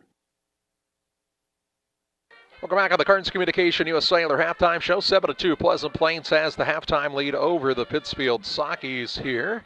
Carnes Communication, your local U.S. Cellular agent on the corner of Jackson and Washington Street in Pittsfield for all of your U.S. Cellular phone needs. Stop by and see Mike Lentz and his staff at Carnes Communications or call 285-5400. Halftime stats are brought to you in part by Moose Lodge 420. Check out their Friday meals. New specials each week. The food's hot, the drinks are cold. The Moose Lodge 420. In Pittsfield. Well, just a single score for both teams in this contest. Pleasant Plains scored on the final play of the first quarter on a 23-yard pass from Kinninger to Williams. The kick after by Carney was good and gave the Cardinals a 7-0 lead. The Sockies scored on a safety on a bad snap by Pleasant Plains at the 1:10 mark of the second quarter. And that's how we arrived at this 7-2 score. We'll pause for a break on the Carnes Communication U.S. Cellular halftime show. We'll take a look at individual and team stats. Your way next. As things start to get back to normal, Midwest Snowy would like to take this opportunity to thank our loyal customers for all of your support during these challenging times. As snowy season approaches, we look forward to seeing you at our new Midwest Snowy mobile concession stand. To find out where you can create your own Snowy, please check us out on Facebook or Instagram at Midwest Snowy to stay updated on our schedule. With over 30 delicious flavors, including sugar-free and the Snowy Naturals line, which has no artificial dyes or flavoring, the combinations are endless. If you have an event, fundraiser, or private party you want us to join, message us on Facebook or contact us at 217-730-8886. That's 217-730-8886. When the weather gets hot, come see us at Midwest Snowy, the cool part of summer.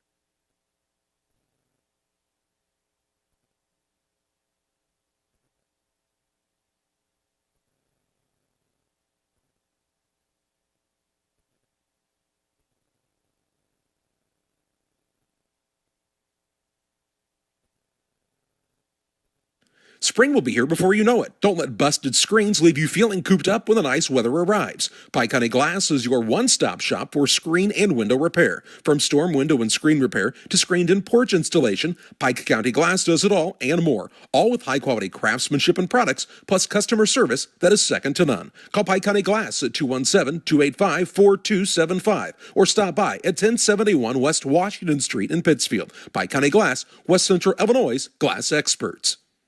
When it comes to financial planning, most financial companies ask, what's your salary? At Northwestern Mutual, we asked, what's your story? We know building the right financial plan means looking at more than money. That's why we start by asking the right questions, listening to what matters most to you, then guiding you every step of the way to help you live the life you want, now and years from now. Plan your financial story with Northwestern Mutual. Contact Don Kirk or Sheila Davidsmeyer today at 217-285-4014.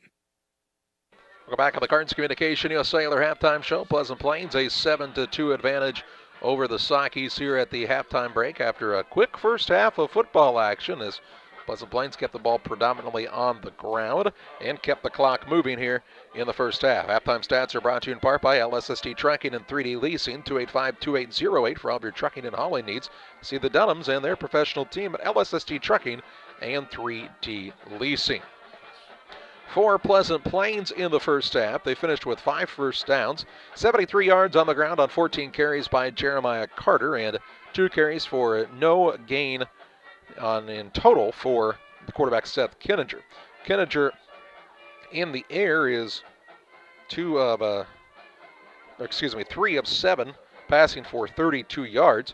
Receptions by Mason Williams, 30 yards on 2 catches, including that 23-yard touchdown catch, and Parker Komet has a single catch for 2 yards. So 73 yards on the ground, 32 yards in the air, 105 total yards of offense for Pleasant Plains in the first half. They were penalized twice for a total of 15 yards. For Pittsfield, 3 first downs in the first half. Their leading rusher was Colton Story, 5 carries, 20 yards. Nate Anderson, 5 carries for 15 yards. Laney Elliott had a single touch for -5 yards, and Mason Farrago 1 carry for a loss of 3. Quarterback Weston McAllister is 6 of 14 passing. He also has thrown an interception. Passes completed to Joel Clemens, 3 catches, 41 yards. Ethan Palmer, a single catch for 18 yards. Mason Farrago, 1 catch for 7 yards, and Colton Story with 1 catch for a total of 4 yards. So the Sockies with 27 rushing yards, 70 passing yards, 97 total yards in the first half of play for the Sockies. They were penalized 3 times for a total of 20 yards. Halftime stats brought to you in part by Waters Concrete. Tim Waters offers quality concrete for your new build, driveways, sidewalks, decorative patios, anything with concrete. Waters Concrete, ready to serve you. 309-252-1052. Pause for a break on the Cards Communication U.S. Sailor halftime show. It's 7-2. Pleasant Plains on top of the Sockies. Back with you with more after this. Press Yours on You would like to thank everyone in our community for your support in the past 15 years. We have over 1,400 square foot of retail space with spirit wear for Unity Mustangs, Liberty Eagles, Brown County Hornets, and our hometown Central Panthers. Businesses, let us help you promote your brand. Decoration methods we offer include screen printing, embroidery, and laser engraving. We are excited to now offer lasered hat patches. With limitations on attendance to local sporting events, we are excited to help bring you this game. Press Yours on You, 506 West Wood, Camp Point, Illinois. You can plan for most things in your life, but being sick isn't one of them. That's why Illini Express has expanded hours so your family can get the care you require. Open 7 a.m. to 7 p.m. Monday through Saturday, Illini Express can see patients 18 months and older, no appointment necessary. When you can't wait to feel better, Illini Express is here for you. Located on the square in Pittsfield. Learn more at IlliniHospital.org. PCRE Real Estate and Auction is your #1 resource for buying or selling real estate in West Central Illinois. With 2 office locations, one in Pike County and the other in Calhoun County, PCRE Real Estate and Auction is the place to go when you're looking to buy or sell farmland, recreational and hunting land, residential or commercial property. See our current listings at PCRERealestate.com or call us at 217-285-5800 for PCRE Real Estate and Auction. It's time to be thinking about tax planning. You can count on Illinois FBFM for accounting, consulting, and tax preparation for farmers and businesses in Pike, Brown, and Adams County. Phone 217-593-7233. Illinois FBFM can take care of your farm accounting needs. Get your accounts in order for this tax season. Contact Bob Ray, Jesse Shootman, Triope and Kansas State grad Emily Carls, Nathan and new All-Star accountant Madeline Heyer. Illinois FBFM in Camp Point, working for you. Sharing a big family moment, working hard from home, relaxing with a friend. Welcome to life in the broadband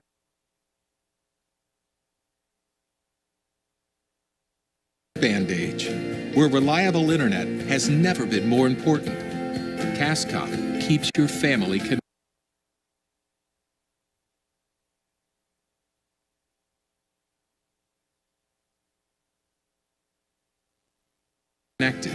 With consistent speeds up to 1 gig and Plume whole home adaptive Wi-Fi. Make sure your home's ready for life in the broadband age. Call our local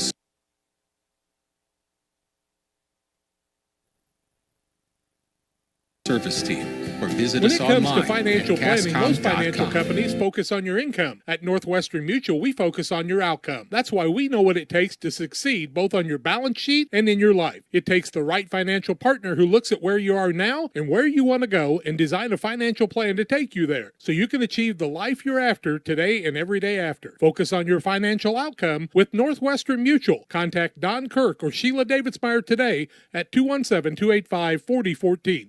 The Northwestern Mutual Life Insurance Company, Milwaukee, Wisconsin. Call Best Systems Builders for all your insulation needs. We are a full-service insulation contractor offering both open and closed cell spray foam, blown cellulose, and fiberglass installation. Best Systems has 2 BPI certified professionals ready to inspect your home or business today. You may qualify for incentives through the American Act on Energy program. Call Scott or Michael at 217-285-6005 for your free estimate or visit us online at gobestsystems.com and start saving money on your energy bill today. The Farmers National Bank of Griggsville with locations in Griggsville, Mount Sterling, and Pittsfield. Maybe you ask, why choose Farmers National Bank of Griggsville? The answer is simple. Local people, local decisions, and local commitment with local investments. We have many products and services to meet your needs. We invite you to find out more about us. Go to fmbgriggsville.com and explore all the services we offer. Visit any of our 3 friendly locations in Mount Sterling, Griggsville, and Pittsfield today. The Farmers National Bank of Griggsville, local people helping local people, member FDIC.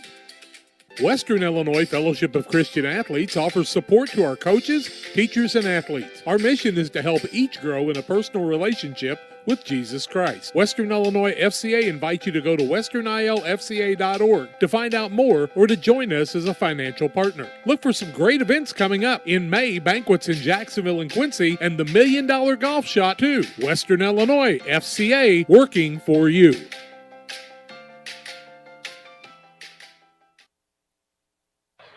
We're back with you on the Cards Communication U.S. Cellular halftime show. 7-2, the lead for Pleasant Plains on top of the Pittsfield Sockies here at the break. Sockies back on the field warming up. We'll see Pleasant Plains retake the field in just a few moments as well. Trying to get stretched out on this cool evening for a second half that will start with Pleasant Plains with the football in their possession. A big stop by the Pleasant Plains defense after the bad snap that went into the end zone to give the Sockies their safety. A big stop on the next Socky drive as they had the ball 4th and 3. They tried for the field goal. They missed a 34-yard field goal attempt that would have made it 7-5. And Pleasant Plains tried to put the ball in the air one time. They just decided it might have been better just to kneel it out and go into the half with the lead. So a lot lower scoring game, I think, than we maybe were expecting in this contest so far. But a whole second half still yet to play to see who's going to come out on top in this one. Hey, Graham Angus Farms, give Danny a call for your purebred Angus cattle needs. Bulls and heifers currently for sale at Graham Angus Farm in Milton, Illinois. Call or text Danny 723-4116. Of course, for Pittsfield, without Grattan in the backfield, the running game has not been nearly as potent as it usually is. Just 27 yards on the ground for the Sockies, and that's forced them to go to the air a lot more. And when you don't have to respect that run game as much, It makes it easier to defend the pass as well. McAllister, just 6 of 14 passing, has thrown one interception, was very close to another as he's tried to put the ball into some tight spots here tonight. They'll need to value the football. They can ill afford to turn the ball over in the second half if they're going to try to come back and win this contest. Hey, we're not sure if you've heard, but our friends at Dot Foods have some great career opportunities available right now. They're looking for more than 100 people for positions in their warehouse in Mount Sterling. And if you want to talk about a great team, the Dot team is it. The company has been part of our community for over 60 years. They just did a pay increase so you can start in the warehouse earning up to $22.35 an hour. And on top of that, they have great benefits, paid vacation, profit sharing, 401k match, and a lot more. Check them out at Dot Foods Careers/warehouse. We pause for our final break on the Carnes Communication U.S. Cellular halftime show. We'll kick off the second half next on Central Illinois Sports. Two things compare to Camp Point Central's fans' dedication to the Panthers. The same can be said about Channel and the farmers they serve. You see, unlike other seed companies, they don't have salesmen. With Channel, you get the advantage of a dedicated Channel seedsman, a trusted year-round advisor who can provide the right recommendations for your fields. It's their hands-on approach that truly sets them apart. Customized service, expert advice, elite seed management products. Find your Channel seedsman at channel.com or contact local district sales manager Matt Hughes at 217-242-8852. It's time for you to find out the difference that thousands have found with Westtown Ford in Jacksonville. If you're looking for a new Ford, Lincoln, or maybe a used car, truck, or SUV, why don't you take the short drive to Jacksonville, Illinois, Westtown Ford. They have the best sales and service in the area, and what a selection, thousands to choose from. It's Westtown Ford in Jacksonville, 30 minutes from high prices. Phone 217-245-7101 or go to westtownford.com. With all the financial headlines, are you wondering if your retirement savings will last? The market's ups and downs can keep you guessing, especially if you're approaching retirement or considering it. Your Edward Jones financial advisor, Derek Harris, can help. If you have more questions than answers about what's next, you can work together to help ensure you're prepared for your journey. After all, retirement isn't the end of the trek, it's the new beginning. Stop by the office at 1891 Main Street, Quincy. Edward Jones, making sense of investments. Member SIPC. Damon Plumbing, serving all of Pike County and the surrounding area with quality residential and commercial plumbing services. Damon Plumbing offers septic installation, drain cleaning, new water lines, remodel work for your home, or if you're planning a new build, make sure you include the Damon guys to get it right the first time. No job too big. Have you seen Braden and Doug? Or too small? Sorry, Corby, we couldn't resist. Call Braden today at 217-491-5415 or Doug at 217-617-2318. Damon Plumbing, recommended by our family for your family.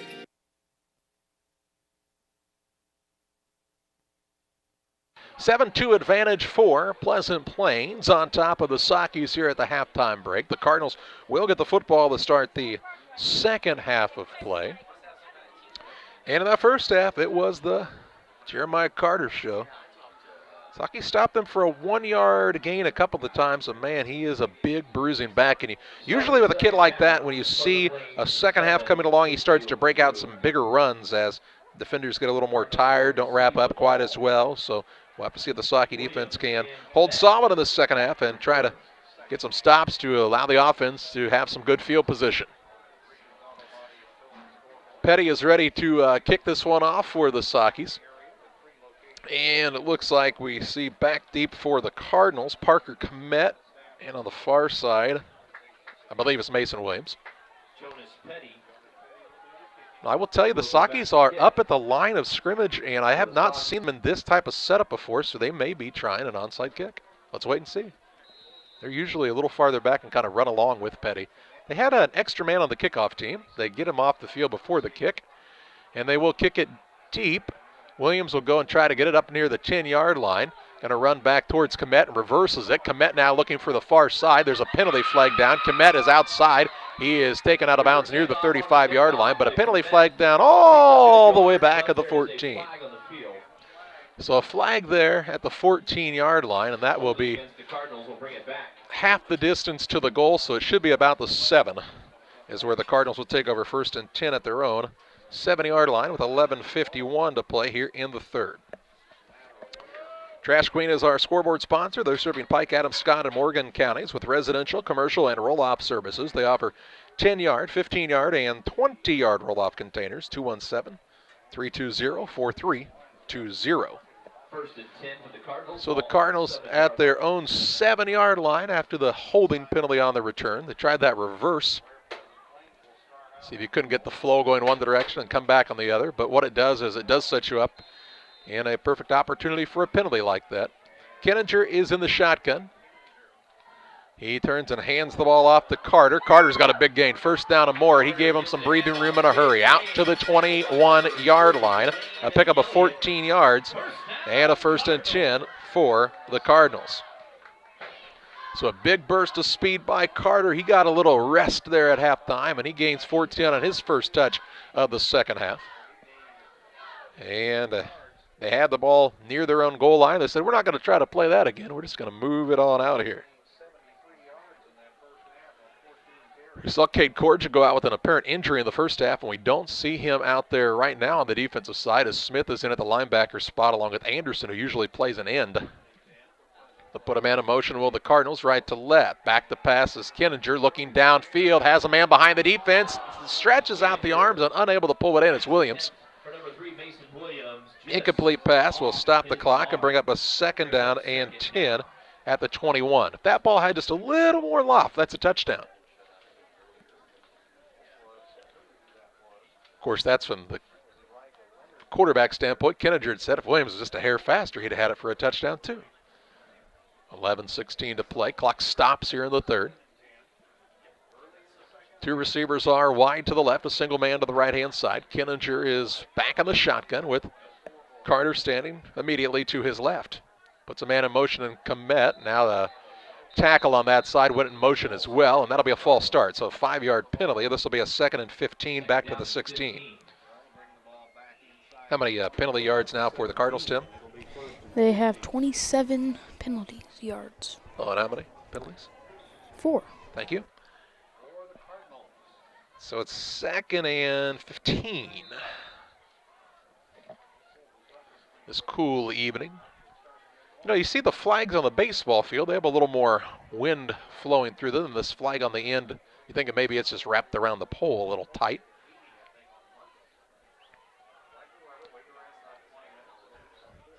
Single man out wide left is Guernsey. Two receivers to the right. They put Komet in motion. Going to hand it off to Carter along the right-hand side. Big hole up across the 30. Taken down near the 35-yard line, and that'll be a first down as he gains 19 and a first and 10 for Pleasant Plains. So a 19-yard pickup and a new set of downs here for Pleasant Plains. And 16th carry of the night. He'll probably have around 30 carries before this game's over. And that's what Pleasant Plains wants to do, keep that ball on the ground, keep that clock moving, and Carter's load. He's going to get another carry here. No, the quarterback Kenninger pulls it out. Good read. He's out in some open space now, drugged down from behind, and that's a horse collar. Yep, that's going to be an 8-yard gain by Kenninger. And then they're going to get a first down on the penalty. So it'll be a 15-yarder as well. So an 8-yard gain plus another 15, and this will be into Saki territory by the time they mark off the penalty yards. And that horse collar penalty they put in play, it's probably been more like 5 or 6 years ago now on the high school level. And it was a good move. Can't reach inside that shoulder pad and pull a man down. You see a lot of lower leg injuries when that happened. It kind of snapped the leg as it buckled under him. The ball will be all the way down to the Saki 42-yard line on that 15-yard penalty. And so a first and 10, another first down, this time via the penalty with 10:33 to play in the half. Or the third, excuse me. Kenninger is in the shotgun with Carter standing behind him. Takes the snap. Back to pass on the play action, has some pressure, throws it to the right, has his man down the sideline. I believe that's Antonio Reese. He's got the first down inside the 35 to the 33-yard line. A gain of 10 on the play to Reese. And a first and 10 at the 42. check that 32-yard line. So the Cardinals with good momentum to start this second half.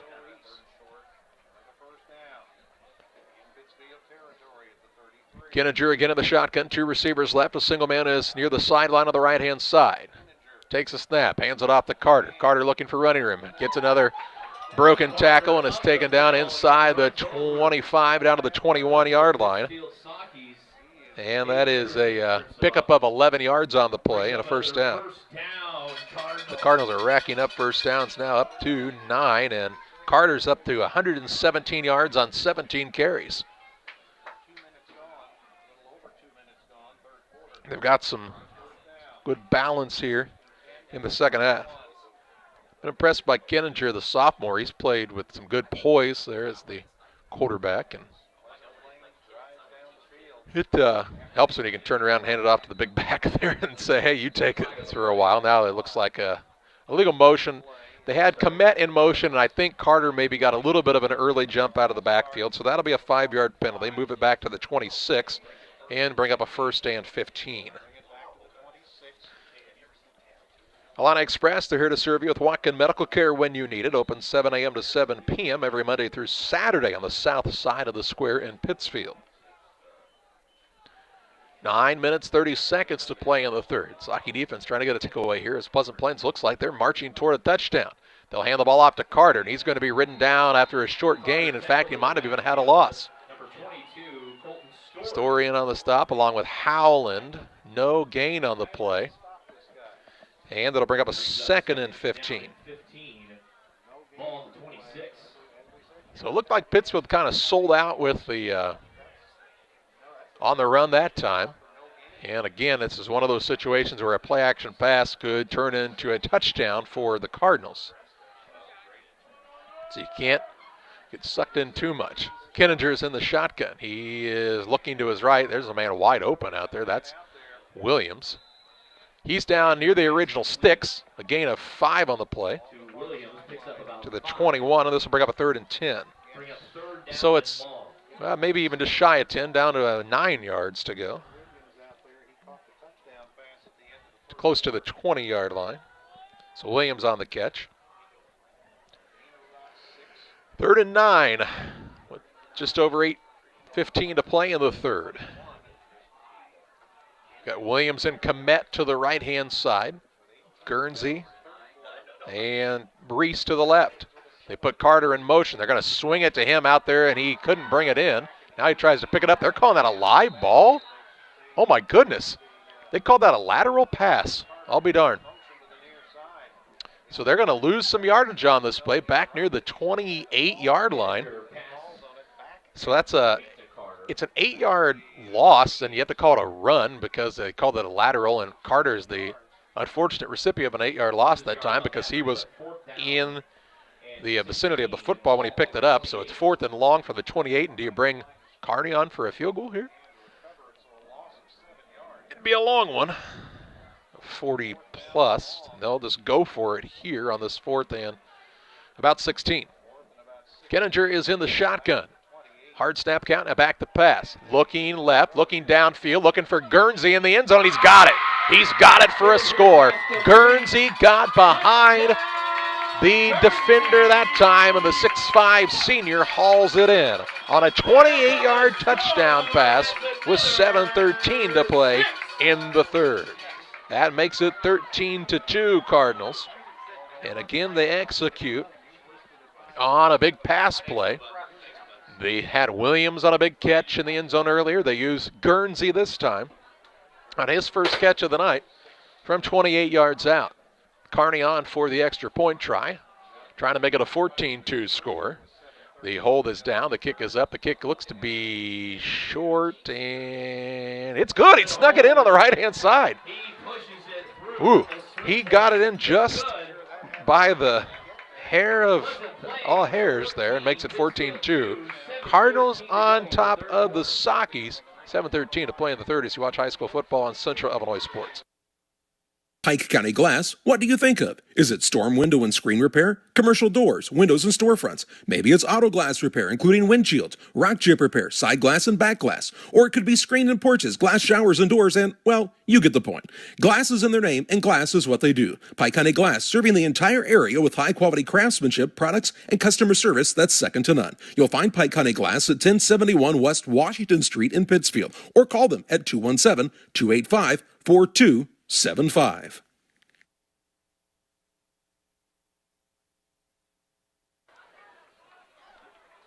Pleasant Plains starts the second half with the football. They started at their own 7, a 93-yard drive that results in a 28-yard touchdown catch by Guernsey. The point after by Kearney was good, and it's a 14-2 lead for Pleasant Plains on the Trash Queen scoreboard. Saukeys to receive the kick for the third time this evening. Have Howland and McKee back deep. Kearney ready to put this one in the air with the wind just behind him. 14-2 Pleasant Plains.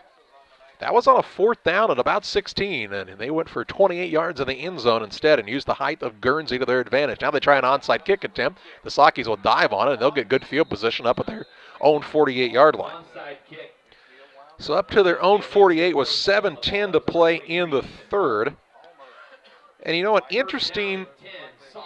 It's an interesting decision there. If you're Pleasant Plains and you recover that, obviously you've got huge momentum. But at this point, you put the Saukeys in good field position and see if they can do something for the first time offensively this evening. 7:10 to play in the third. 14-2 advantage for the Cardinals. McAllister's in the shotgun, hands the ball off to Story. Story breaks a tackle, going to be taken out right at midfield. He's still trying to fight for yardage. Pleasant Plains trying to rip the ball out. He'll be up into the 50. Gain of 2 on the play. It'll bring up a second down and 8 yards to go. McAllister goes to the sideline to bring the play call in himself. You would see same personnel on the field for the Saukeys. See if they want to go to the air here. They've not gotten Bobby Stout involved on the offensive side. He had, I think, 8 or 9 catches last week for the Saukeys, and I'd say that means Pleasant Plains is keen on him a little bit more. They've only targeted him one time, Tim tells us. They put Farrago in motion, fake the jet sweep, hand it off the Story now, the little inside hand up, breaks a tackle, has the first down and more. Running backwards and now taken down near the 35-yard line. A gain of 15 on the play for the Saukeys. On the run by Story, and it'll be a 1st and 10 from the Cardinals' 35. So Story with a little burst of speed gives the Saukeys a first down, their 4th of the evening unofficially. And can they keep this drive rolling here? McAllister and company quickly to the line. He is going to hand it off the Story again along the left-hand side. Gets through the initial line, taken down right near the 30-yard line. A gain of 5 on the play to bring up a 2nd and 5 from the 30. So Colton Story now with 42 yards on 8 carries, and what'll be his final high school football game. He's playing hard out there, is young Colton Story. 2nd down and 5 with 5:40 and counting in the third. Bobby Stout's the single receiver to the right. Now they'll put Clemens on this side as well. McAllister in the shotgun, puts Farrago in motion, hands it to him on the end around play, gets a block, turns it upfield, spins, tripped up, taken down inside the 25 to the 22-yard line. A gain of 8 on the play and a Saukey first down. So it'll be a 1st and 10 from the 22-yard line. Farrago was 1 broken tackle away from a score. He's got explosive speed, does the junior Mason Farrago. Not very big, about 5'5" or so. He and Stout are the men wide right. Petty is split out wide to the left. McAllister takes the snap. It's a high snap, hands it off to Story. Story picks his way through the defense. Close to the 15-yard line, taken down to the 16. A gain of 6 on the play to the 16-yard line. It'll bring up a 2nd down and 4. Brings up 2nd down and 4. Just over 5 minutes to play in the first half. Bowlers Universe, they're open Monday through Friday, 11 a.m. to 10 p.m. Saturdays 4 to midnight. Come and enjoy their great menu, their craft beers. It's a lot of fun at Bowlers Universe in Pittsfield. McAllister hands the ball off to Anderson this time. He's tripped up near the 12, and we see him taken down after picking up the first down, so a gain of 4. It'll be another Saukey first down, 1st and 10 at the 12. They turned off the baseball lights in the distance, and it got dark over that on that side in a hurry, didn't it? So it can still pick up a first down in this situation as the ball's resting at the 12. So at the end of the field, you really have to value the football, though. You can't put it on the turf here. McAllister going to pitch it outside to Anderson. Saukey's missed the block and going to take a loss because of it to the 15-yard line. A loss of 3 by Anderson. It'll bring up a 2nd down and 13. So that play is only going to be successful if the man in the slot can get the block, and he missed the block, and the defender was right there on top of Anderson before he could even do anything with it. Nearly was there the same time he caught the ball on the pitch. 2nd down and 13. In the shotgun is McAllister. Back the pass. Looking downfield, looking for Petty in the end zone. It is incomplete.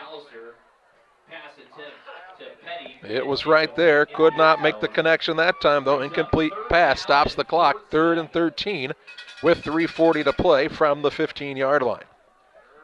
Lipcom and Seed Sales are a Pioneer dealer.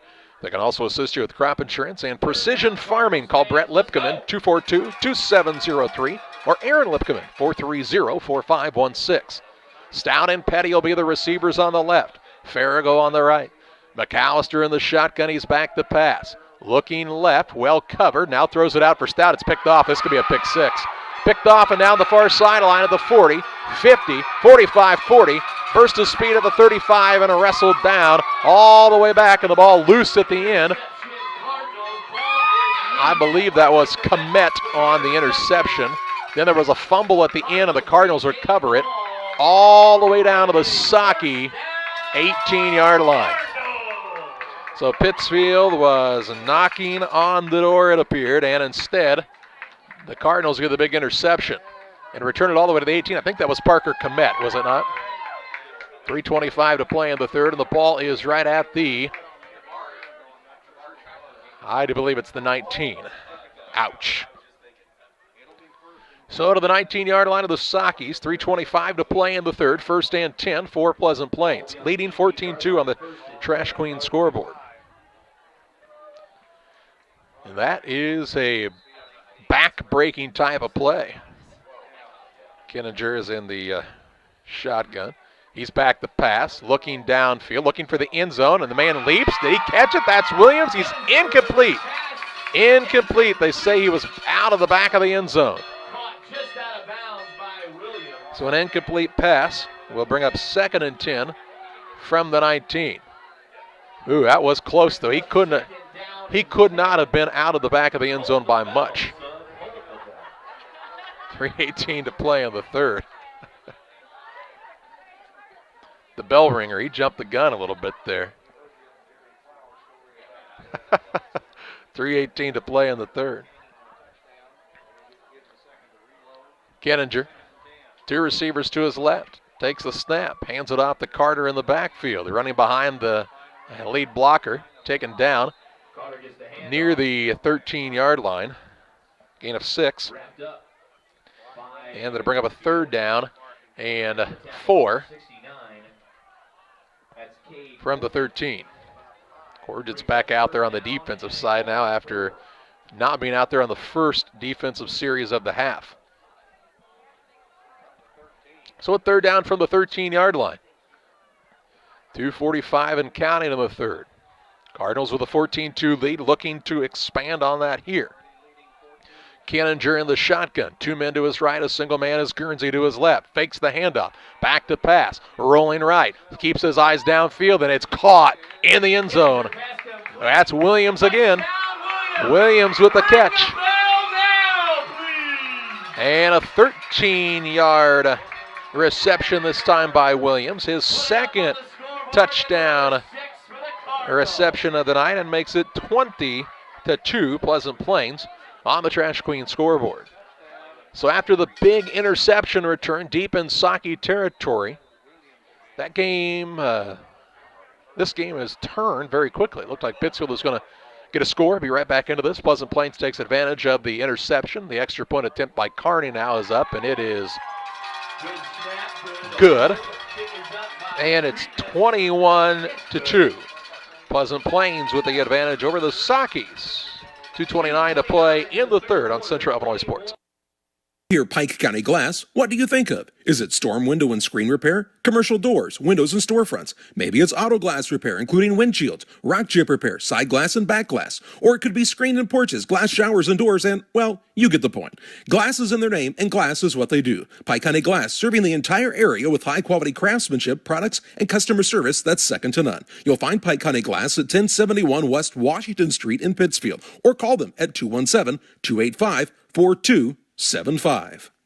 Hometown Real Estate offers residential buying and selling specialists as well as land specialists across the Midwest. Call our office at 217-285-4502 or call Kate Marable at 217-370-9809. Speak to any of the hometown brokers for residential and commercial properties. Kate hopes you are enjoying the broadcast of our local teens enjoying their sports. Give Kate Marable a call at 217-370-9809. Hometown Real Estate for you.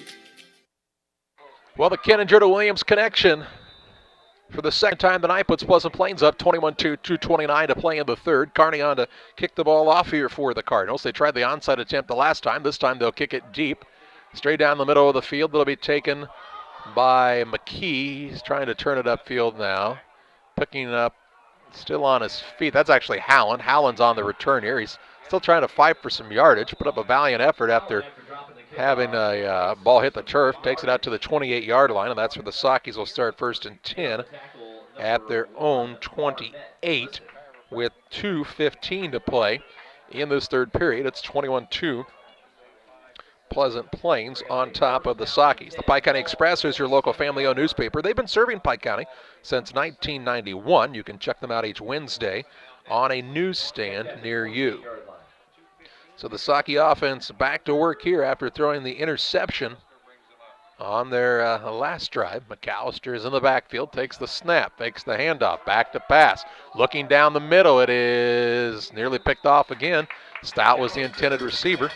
Incomplete pass, stops the clock. With 2:09 to play, it's 2nd and 10. We're seeing McAllister try to put a ball into a spot that's just not open right now, and he's been pretty good about not doing that this season. But they're behind by multiple scores. He's trying to make something big happen. Just a sophomore. Has played well most of the season, has McAllister. He's back to pass. Looking to his left. Hits his man this time in Petty. Petty will catch it up across the 40 to the 41-yard line. A pick up of 12 yards on the play to the 41 and a Socky first down.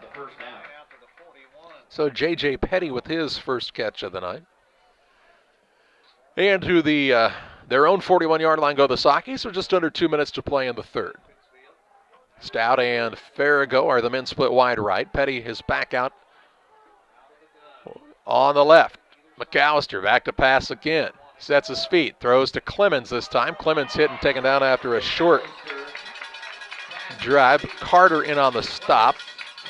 He's tackled near the 43-yard line. A pickup of 2 yards on the play. That'll bring up a 2nd down and 8. And it'll be to the 43. By the time this play goes off, we'll have just over a minute to play in the third. And with the ball control offense like Pleasant Plains has shown, there's not a lot of possession opportunities left in this game for the Sockies. McAllister's back to pass, looking for Farrago. Has the catch, but only going to gain a yard. So it's completed to the 44, and it'll bring up a 3rd and 7. Third down, 7 yards to go. Picks up a yard, moves up about 3rd and 7.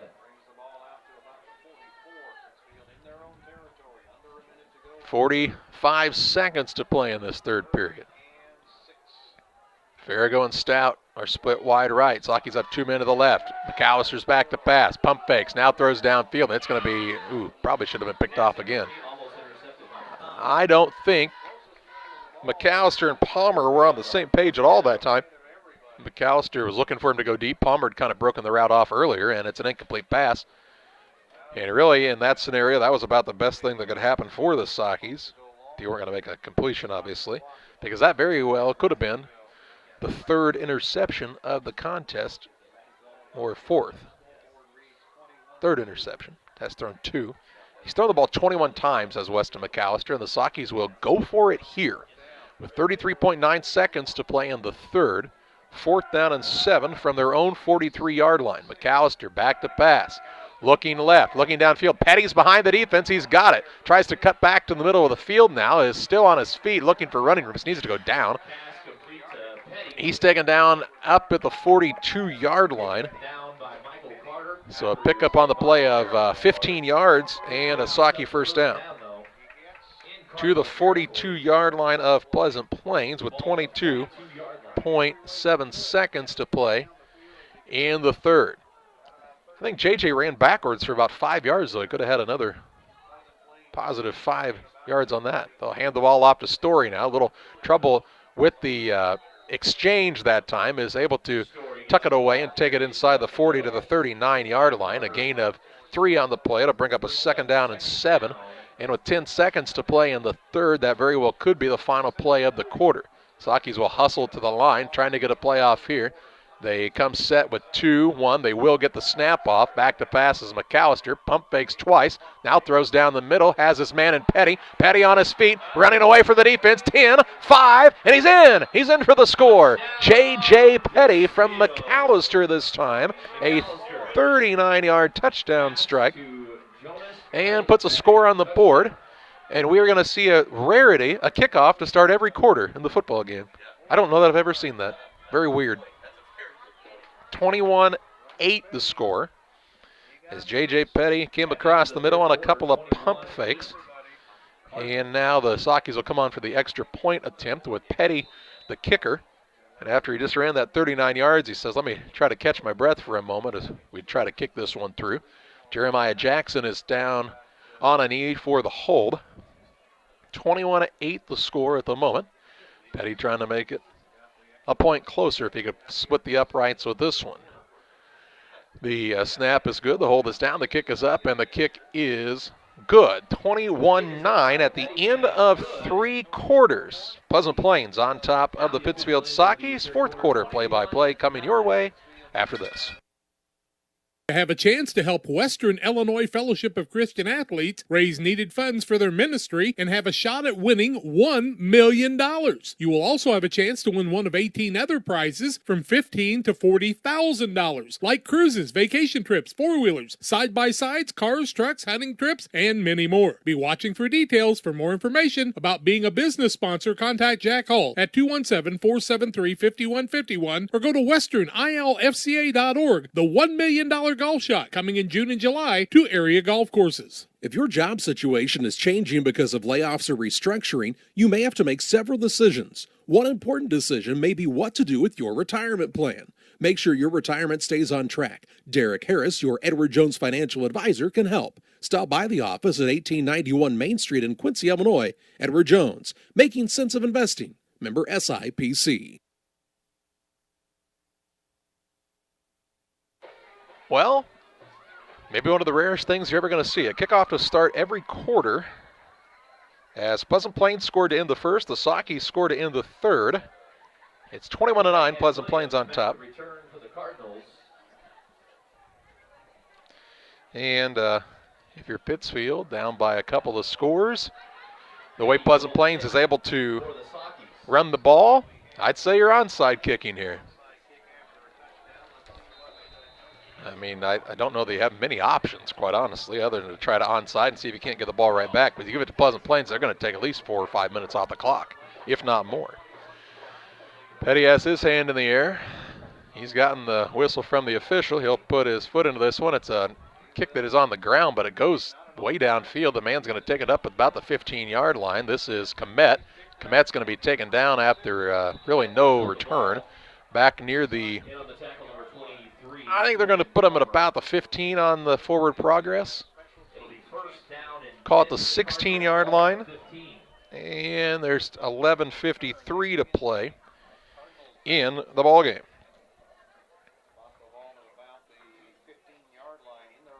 Waters Concrete, Tim Waters, they can help you with your next concrete need. New builds, driveways, sidewalks, decorative patios, anything with concrete. It's Waters Concrete, ready to serve you. 309-252-1052. First and 10 for Pleasant Plains. Leading 21-9 on the Trash Queen scoreboard. Kinninger is in the shotgun with Carter standing behind him, and you're about to get a heavy dose of Jeremiah Carter if you're the Saukey defense. Nope, they're going to throw it. What do I know? Komet will catch it on the outside, breaks a tackle, still on his feet up across the 30, pushed out of bounds near the 31-yard line. A 15-yard pickup and a first down for Pleasant Plains. So first and 10 to the 30, call it the 30-yard line even, as Komet shows some good speed after the catch. Out of bounds as he stops the clock with 11:47 to play. It is a cool evening here.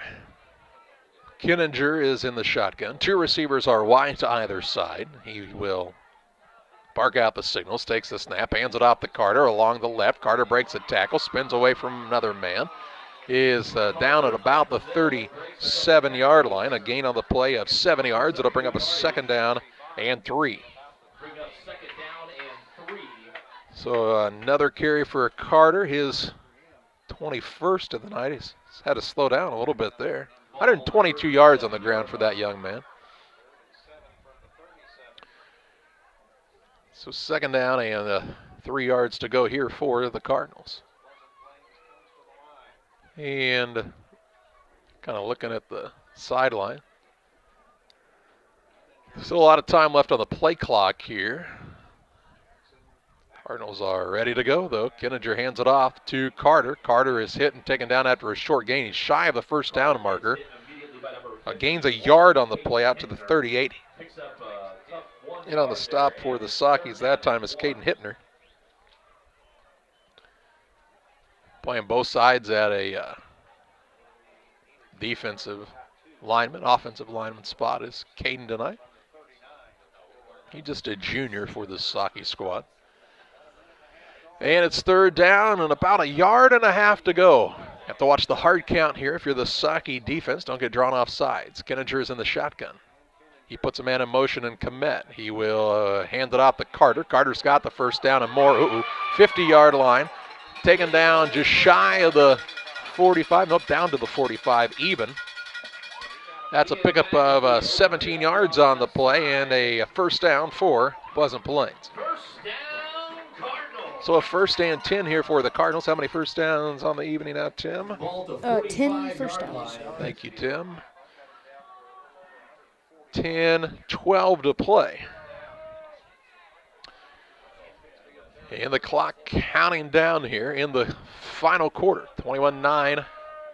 Pleasant Plains on top, and some chance to keep moving the ball down the field, run some clock, and possibly get another score on the board. Kinninger back to pass, looking for Komet along the left-hand side. He lost his footing. It's going to be taken down for a loss. Out to the 49. That's a loss of 4 on the play, on the completion.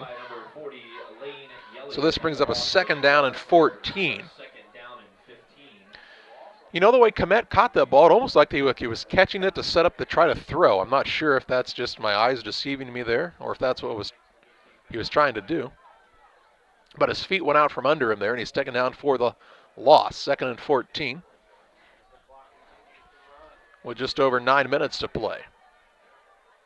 Williams is the man out on the right-hand side. He's had a couple of touchdown catches on the night. They'll hand the ball off to Carter now. Carter breaks a tackle in the backfield, spins forward, and is taken down for a short gain to the 47-yard line. A gain of 2 on the play. And it'll bring up a 3rd and 12 from the 48. Carter's up 24 carries. He just ride him here again and start over, Tim. And Pleasant Plains has plenty of time on the play clock here. Still 17 seconds left. Williams is the man split wide right. They have Komet in the slot. Guernsey is the receiver on the left-hand side. Kinninger's in the shotgun. 8:30 and counting. 3rd and long. They'll hand it off to Carter. Bad exchange. Ball is loose, and it is recovered by whom? Who's got the football? Teams are both pointing each direction, and it is recovered by the Sockies. The Sockies have recovered the fumble with 8:25 to play near midfield. So near midfield, it was a bad exchange between Kinninger and Carter. 2-yard loss by the quarterback Kinninger is what you have to write it down as, and the Sockies recover the fumble at their own 48. 8 minutes, 25 seconds to play. Down by a couple of scores. No. Trips left.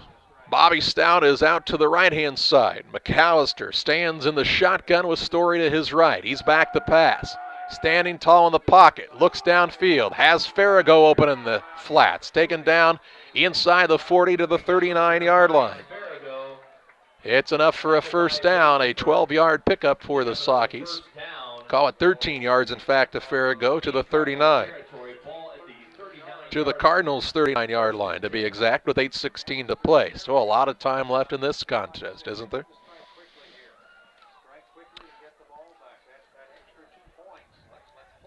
Stout now is, well, he ran right, now he ran left. There's some confusion. Now he's back to the right. Trips right. Petty is the lone receiver to the left. McAllister makes sure everybody's set. Takes the snap. Back to pass. Throws right. Looking downfield for Farrago. He's got the catch up near the sticks. Call it a 9-yard gain. Farrago on the catch right at the 30-yard line. Brings up a second down and a yard with 7:38 to play. Moose Lodge 420. The proud supporter of many community organizations and activities. Check them out for their pork chop lunch tomorrow, starting serving at 11 o'clock at Moose Lodge 420. Two receivers to either side. McAllister in the shotgun. He hands the ball off to Story. Story's got the first down. Both hands around the ball, taken down inside the 25 to around the 23-yard line. A gain of 7 on the play, and that'll be a first and 10 for the Sockies. Fresh set of downs with 7:15 to play in the contest. Down 21-9 on the Trash Queen scoreboard to Pleasant Plains. Trying to come back in this contest.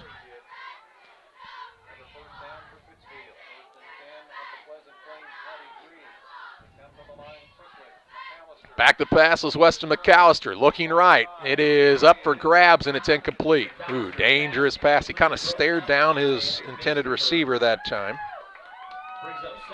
which was Bobby Stout out there. Stops the clock with 6:53 remaining in the ball game. Sockies had the ball deep in Pleasant Plains territory near the end of the first half on a 4th and 3, elected to try to kick. That would have made it a 7-5 score. The field goal was no good. Had they gone for it, picked it up, we could be talking about a game that could be moments away from being tied. This is a situation where you have to come out with a touchdown if you're Pittsfield. McAllister is back to pass. Looks to his left. Now back toward the middle. Up for grabs. Stout's got it, and he's going to rumble in for the score. Bobby Stout with his first reception of the night. A 23-yard catch and run by Bobby Stout with 6:44 to play, and it's 21-15. J.J. Petty will be on for the extra point attempt. No reason to do anything but kick right here. JJ is 1 for 2 on the extra point attempts this evening. 1 for 1. I missed an extra point too. Yeah. 1 for 1, Tim tells us. Thanks, Tim. Jackson's the holder, puts it down. The kick is up. It appears to be good from this vantage point, and it is good. 21-16. Sockies within 5.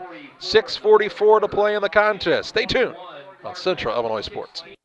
Call Best Systems Builders for all your insulation needs. We are a full-service insulation contractor offering both open and closed cell spray foam, blown cellulose, and fiberglass installation. Best Systems has 2 BPI certified professionals ready to inspect your home or business today. You may qualify for incentives through the American Act on Energy program. Call Scott or Michael at 217-285-6005 for your free estimate, or visit us online at gobestsystems.com and start saving money on your energy bill today. 6:44 left in the contest, And you know, on the last drive for Pleasant Plains, we thought we'd see Carter get a lot more touches than he did on the ground. I don't know how you do anything but hand it off to him at this point. The Sockies have not consistently stopped him tonight. It's 21-16, on the Trash Queen scoreboard. 6:44 left. Sockies will kick it off here, and at this point you don't necessarily need to onside kick. They didn't necessarily onside the last time. It was more kind of a squib. I'm not sure if that's what they were trying to do, but it's what it ended up happening. J.J. Petty's got it teed up at the 40-yard line. Cardinals have good hands up front. They're leery of anything that might happen here. Little new life back into this game from the Pittsfield sideline. It's an onside kick attempt. It's going to take a bounce and be recovered by Pleasant Plains.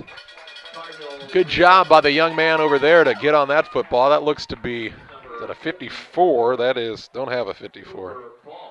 Cooper, what was it? I don't have Cooper Boggs. Must be wearing 54 tonight. It's right at the 50. So that's where the Cardinals take over 1st and 10 at the 50-yard line with 6:40 to play. And again, conventional wisdom would tell you Jeremiah Carter going to get a lot of touches here in the next little bit. Try to keep this clock moving. Trips right. Kenninger is in the shotgun. He hands it off to Carter. Carter is met, though, with a host of Socky defenders, is taken down for a loss to the 48-yard line. A loss of 2 to the 48-yard line.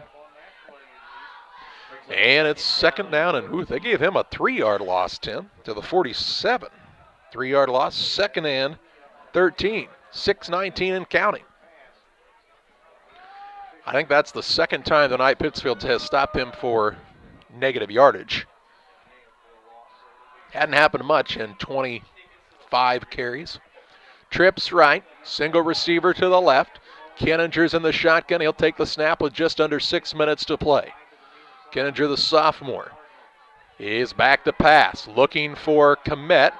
He makes the catch, breaks one tackle, still on his feet near the sideline, and is going to be taken out of bounds near the 48-yard line, it appears. And that's from the opposite 47 to the other 48 is a gain of 7 yards, and it's 3rd down and 7. They say he was inbounds, so the clock keeps moving here. At the Socky 47 now, 3rd down, and it's a short 7, long 6. Either way you want to look at it. 5:30 and counting. Big play right here.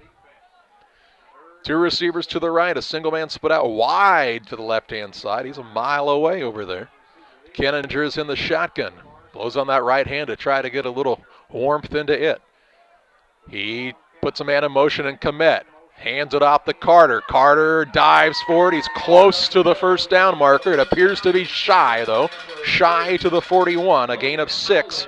Needed 7, and it'll bring up a 4th and 1 with 5 minutes and counting. So a 4th and a yard here. This is a situation where you turn and hand the ball off to Carter and say, go get a yard, young man. And if you're the Socky defense, this is the time you try to get that stop. They go with the overloaded backfield here as they've brought in Ginn and Bartos in the backfield along with Cooper Boggs to try to be a couple extra blockers, and a timeout by the Sockies. We'll pause as well. 4:37 to play, 21-16 advantage for Pleasant Plains. 4th and 1 when we come back. No matter who wins today, you can be on the winning team. Discover a job where your pay, job security, and safety are our top priorities. At DOT, our material handlers and drivers earn some of the best money in the market. Plus, we top that off with goal-based pay opportunities, profit sharing, vacation time, 401k matching, and more. Make your fantasy team a reality. Join DOT today.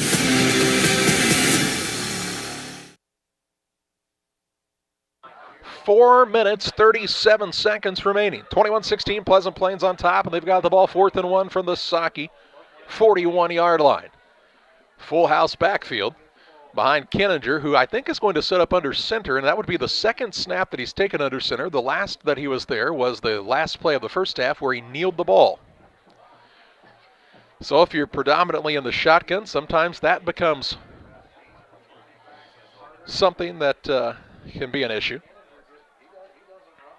Kenninger will be under center. It's fourth and a very short yard here. May see a hard count possibly. He takes the snap, hands it off to Carter. Carter's got the first down. He's still on his feet, stretches forward to around the 33-yard line. So he needed 1, gained 8 to the 33. And it's a 1st and 10 to the Saki 33-yard line, and a big carry by Carter for another first down.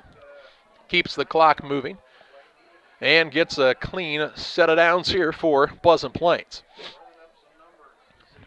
By the time this play is snapped, they'll be under 4 minutes remaining. 21-16 Cardinals on the Trash Queen scoreboard. 320-4320 for all of your residential and commercial trash pickup needs. Same set in the backfield. Kenninger will be under center. Could you get a bad snap here?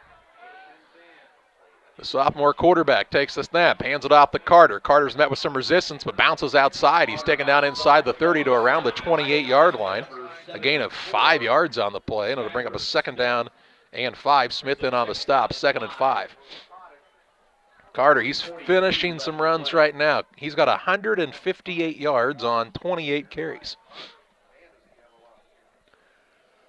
He has been a man tonight. 2nd and 5.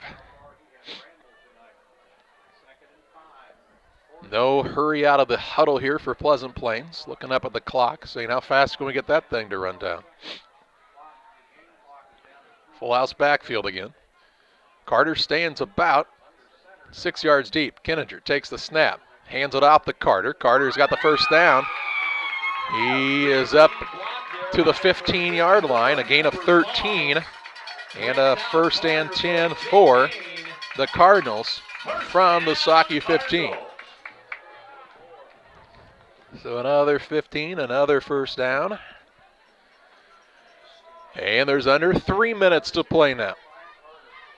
Only chance the Sakis have here is on a bad center quarterback exchange.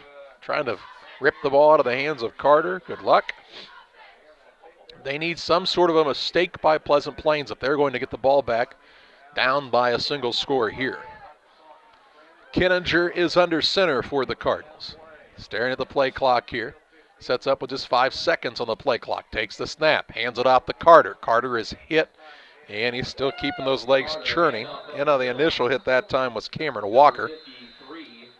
He is inside the 15 to around the 13-yard line, a gain of 2. Saki's called the timeout after the short gain. 2:27 to play.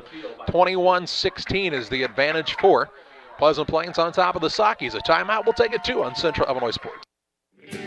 In a world that seems to be out of control, your friends at First Christian Church of Pittsfield, Illinois want you to know that the hope of God's love reaches out to you.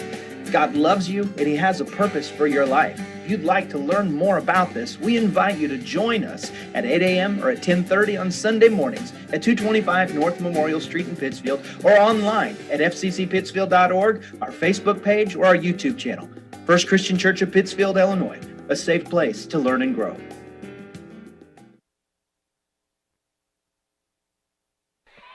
It's 2nd down and 8 yards to go from the Saki 13 for Pleasant Plains. 2:27 to play. They lead Pittsfield by a 21-16 count. I can also tell you that they've got a good game going on at Greenfield tonight. It is 16-6 Greenfield right now over Camp Point Central in the 3rd. In the battle for the WIVC bragging rights. 2nd down and 8. Kenninger's back in the shotgun now. They've spread him out. 2 men to the left, a single man to the right. I'd still hand it off to Carter here. I don't care what happens. Kenninger puts Komet in motion, left to right. Fakes it to him, hands it off to Carter. Carter will cut back up to the middle. Inside the 10. Down to around the 7-yard line. A gain of 6 on the play. Sakis will call timeout as it'll be a 3rd and 2. So it'll be a 3rd and 2 from the 7-yard line, and the Sakis with their final timeout, I believe, Do they have one left? One left. All right, 2:15 to play. They have one timeout remaining. They'll need a stop here. We'll see if they get it when we come back. Is your local source for custom apparel and awards. Geared Up offers a wide variety of apparel options, including embroidery, t-shirts, sweatshirts, polos. We do it all. Ask us how we can help you raise funds for your local school or organization. Find us online at www.wegearyouup.com or call 217-473-6290. That's 473-6290 for Geared Up custom apparel and awards. 2:15 to play. 21-16 advantage for Pleasant Plains. A third down and 2 yards to go from the Saki 7-yard line. the Sakis have taken their final time out of the contest, so they can no longer stop the clock. And first down would end the game here, basically. Saki's used their last timeout. It's third down and 2:15. So, if you're Pleasant Plains, what are you going to run here? Carter left or Carter right? He's been tough tonight. You have to give a lot of credit to that offensive line. He's been opening up those holes to allow him to hit it with a burst of speed and get into the defensive backfield. Kinninger's in the shotgun, takes the snap, hands it off to Carter. He's got the touchdown. He's going to rumble in for the score for a 7-yard touchdown run and puts Pleasant Plains on top, 27-16. 27-16 Pleasant Plains on the Trash Queen scoreboard, 2:10 to play. And so Kearney will come in for the extra point try. Been impressed by him. They tell us here in the box that he's a whale of a soccer player as well, was Kearney.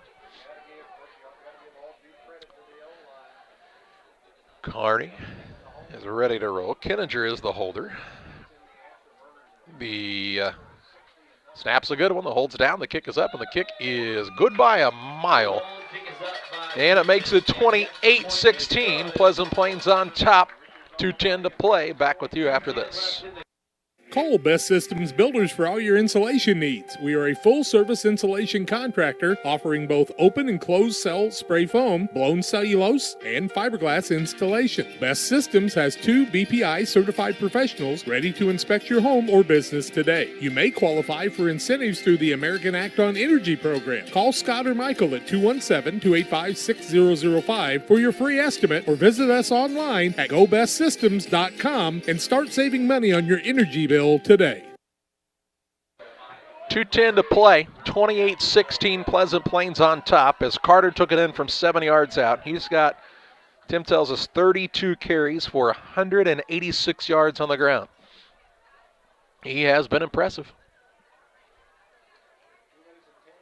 And he'll get that those yards, but again, that offensive line has done a nice job because he's really not been hit, very few times anyway, behind the line of scrimmage. Big body like that running hard is tough to take down in the defensive backfield. Sakis need a good return here. 2:10 left. They're out of timeouts. So everything that happens now has got to be in a hurry. Kearney ready to put this one in the air for Pleasant Plains. He's ready to roll. Puts his right boot into this one and boots it deep. Going to be taken by Howland at about the 10. Across the 15, 20, 25-yard line. Cuts back at the 30, 35. Spins away from a man. Still on his feet. Kept his balance at the 40. And he rushes out to the 44. And another good return by Logan Howland. Tell you what, that young man runs hard when he gets the ball. Logan's a senior, 5'10", 160-pounder, playing his final game. So a 1st and 10 from their own 44 with exactly 2 minutes remaining is the situation here for the Sakis. And expect to go to the air in a hurry here, and if you're Pleasant Plains, you just don't want anybody behind you defensively. You're playing not quite what I would call a prevent, but about as close to a prevent as you can play without playing prevent. And the Sakis have substituted Julius Jackson in at quarterback. The senior. He is back to pass, is Julius. Looking downfield, throws it down, and it is caught by Bobby Stout.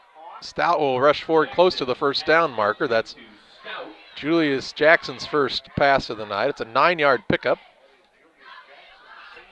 And nope, call it 10, and it's a first down. Brings up a first down and 10. To the Cardinal 46-yard line. Ball at the 46-yard line. They're up to the line in a hurry. 2 receivers to either side, 147 and counting. Julius Jackson back to pass, has some pressure, throws off the back foot, has his man again. It's Bobby Stout. He's got close to another first down. Have to see where the spot is. It'll be a second and less than a yard, a 9-yard gain on that to the 30, darn near 36-yard line. Back to pass again is Jackson. Avoids the rush, throws downfield, looking, it is tipped and incomplete. Incomplete pass will stop the clock at the 36-yard line with 1:21 to play. 28-16 is the advantage for Pleasant Plains. It's third and, I'm going to tell you, the box is almost on the stick there, so it's 3rd and 3 inches maybe? 36-yard line. With 1:21 left. So we've not seen Julius Jackson take very many snaps this year, but he's in right now with his team down by a dozen. 2 receivers to either side. He is back to pass again. Gets his feet under him, throws downfield, looking for Clemens. The ball is intercepted. Intercepted by the Cardinals. Jeremiah Carter, who else? He runs the ball, he intercepts the ball, and he puts the final nail in the coffin in this one with the interception. Jackson's first of the night, and now Pleasant Plains is just a couple of knees away from winning this contest. And what a night for Jeremiah Carter. That young man, that senior's going out with a bang here, isn't he? 1:12 to play. 28-16 advantage for Pleasant Plains. And I asked because I didn't remember Carter from last year. He was a lineman last year for Pleasant Plains. I'll tell you what, he looks pretty good in the backfield. Cardinals in with the victory formation. Just going to try to kneel this one out. And we'll have to do that once more, is all they'll have to do here. If they work with the clock a little bit. And the final on this one's going to be a 28-16 win for Pleasant Plains. They're going to finish at 3-3 on the season. The Sockies will be 2-3 and continue a streak of seasons below 500 that started in 2009. This will be the final snap of the 2021 spring season. And they take the final knee and a 28-16 win in this one for Pleasant Plains over the Pittsfield Sockies. The final 30 seconds will run off the clock, but it's not going to make a difference because that ball's not going to get snapped again. The teams with the handshakes and the hugs. And a 28-16 win for Pleasant Plains. We take you to the Illini Community Hospital post-game show. Final stats your way after this. You can plan for most things in your life, but being sick isn't one of them. That's why Illini Express has expanded hours so your family can get the care you require. Open 7 a.m. to 7 p.m. Monday through Saturday, Illini Express can see patients 18 months and older, no appointment necessary. When you can't wait to feel better, Illini Express is here for you.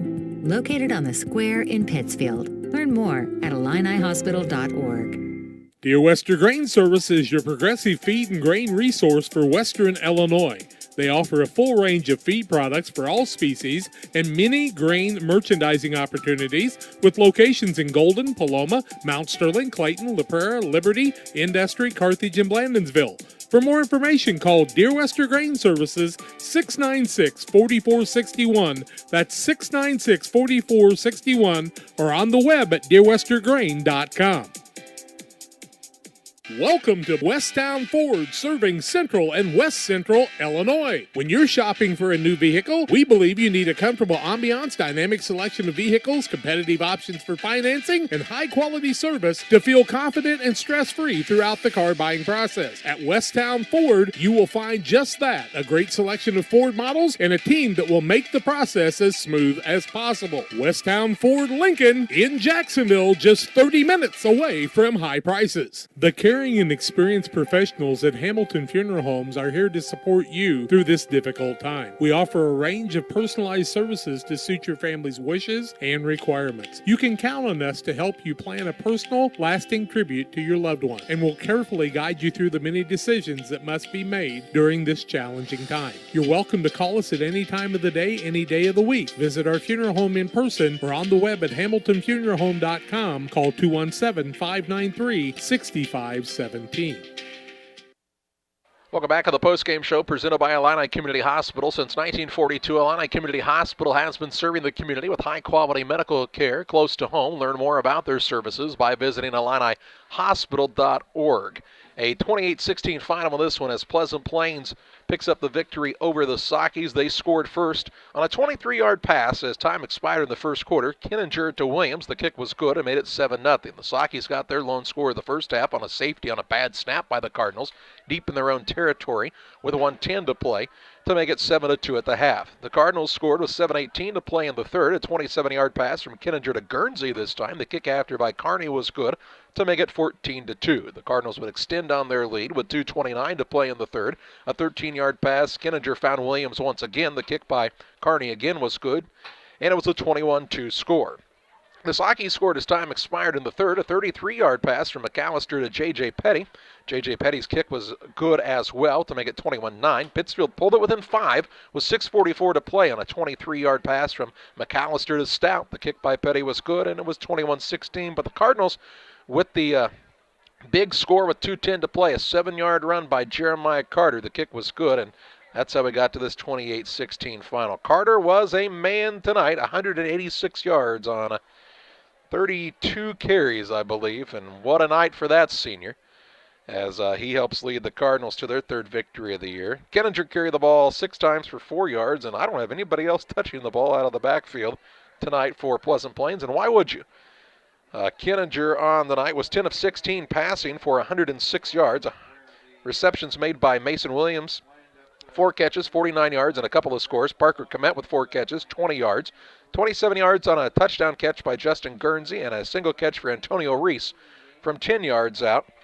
190 rushing yards, 106 passing yards, 296 total yards for Pleasant Plains. They were penalized 6 times for a total of 47 yards. For the Sockies, Colton Story led the way on the ground with 58 yards on 11 carries.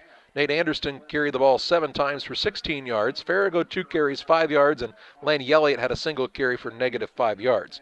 Weston McAllister on the evening was 12 of 26 passing for 145 yards. Julius Jackson came in late and was 2 of 4 with an interception. McAllister also threw a couple of picks.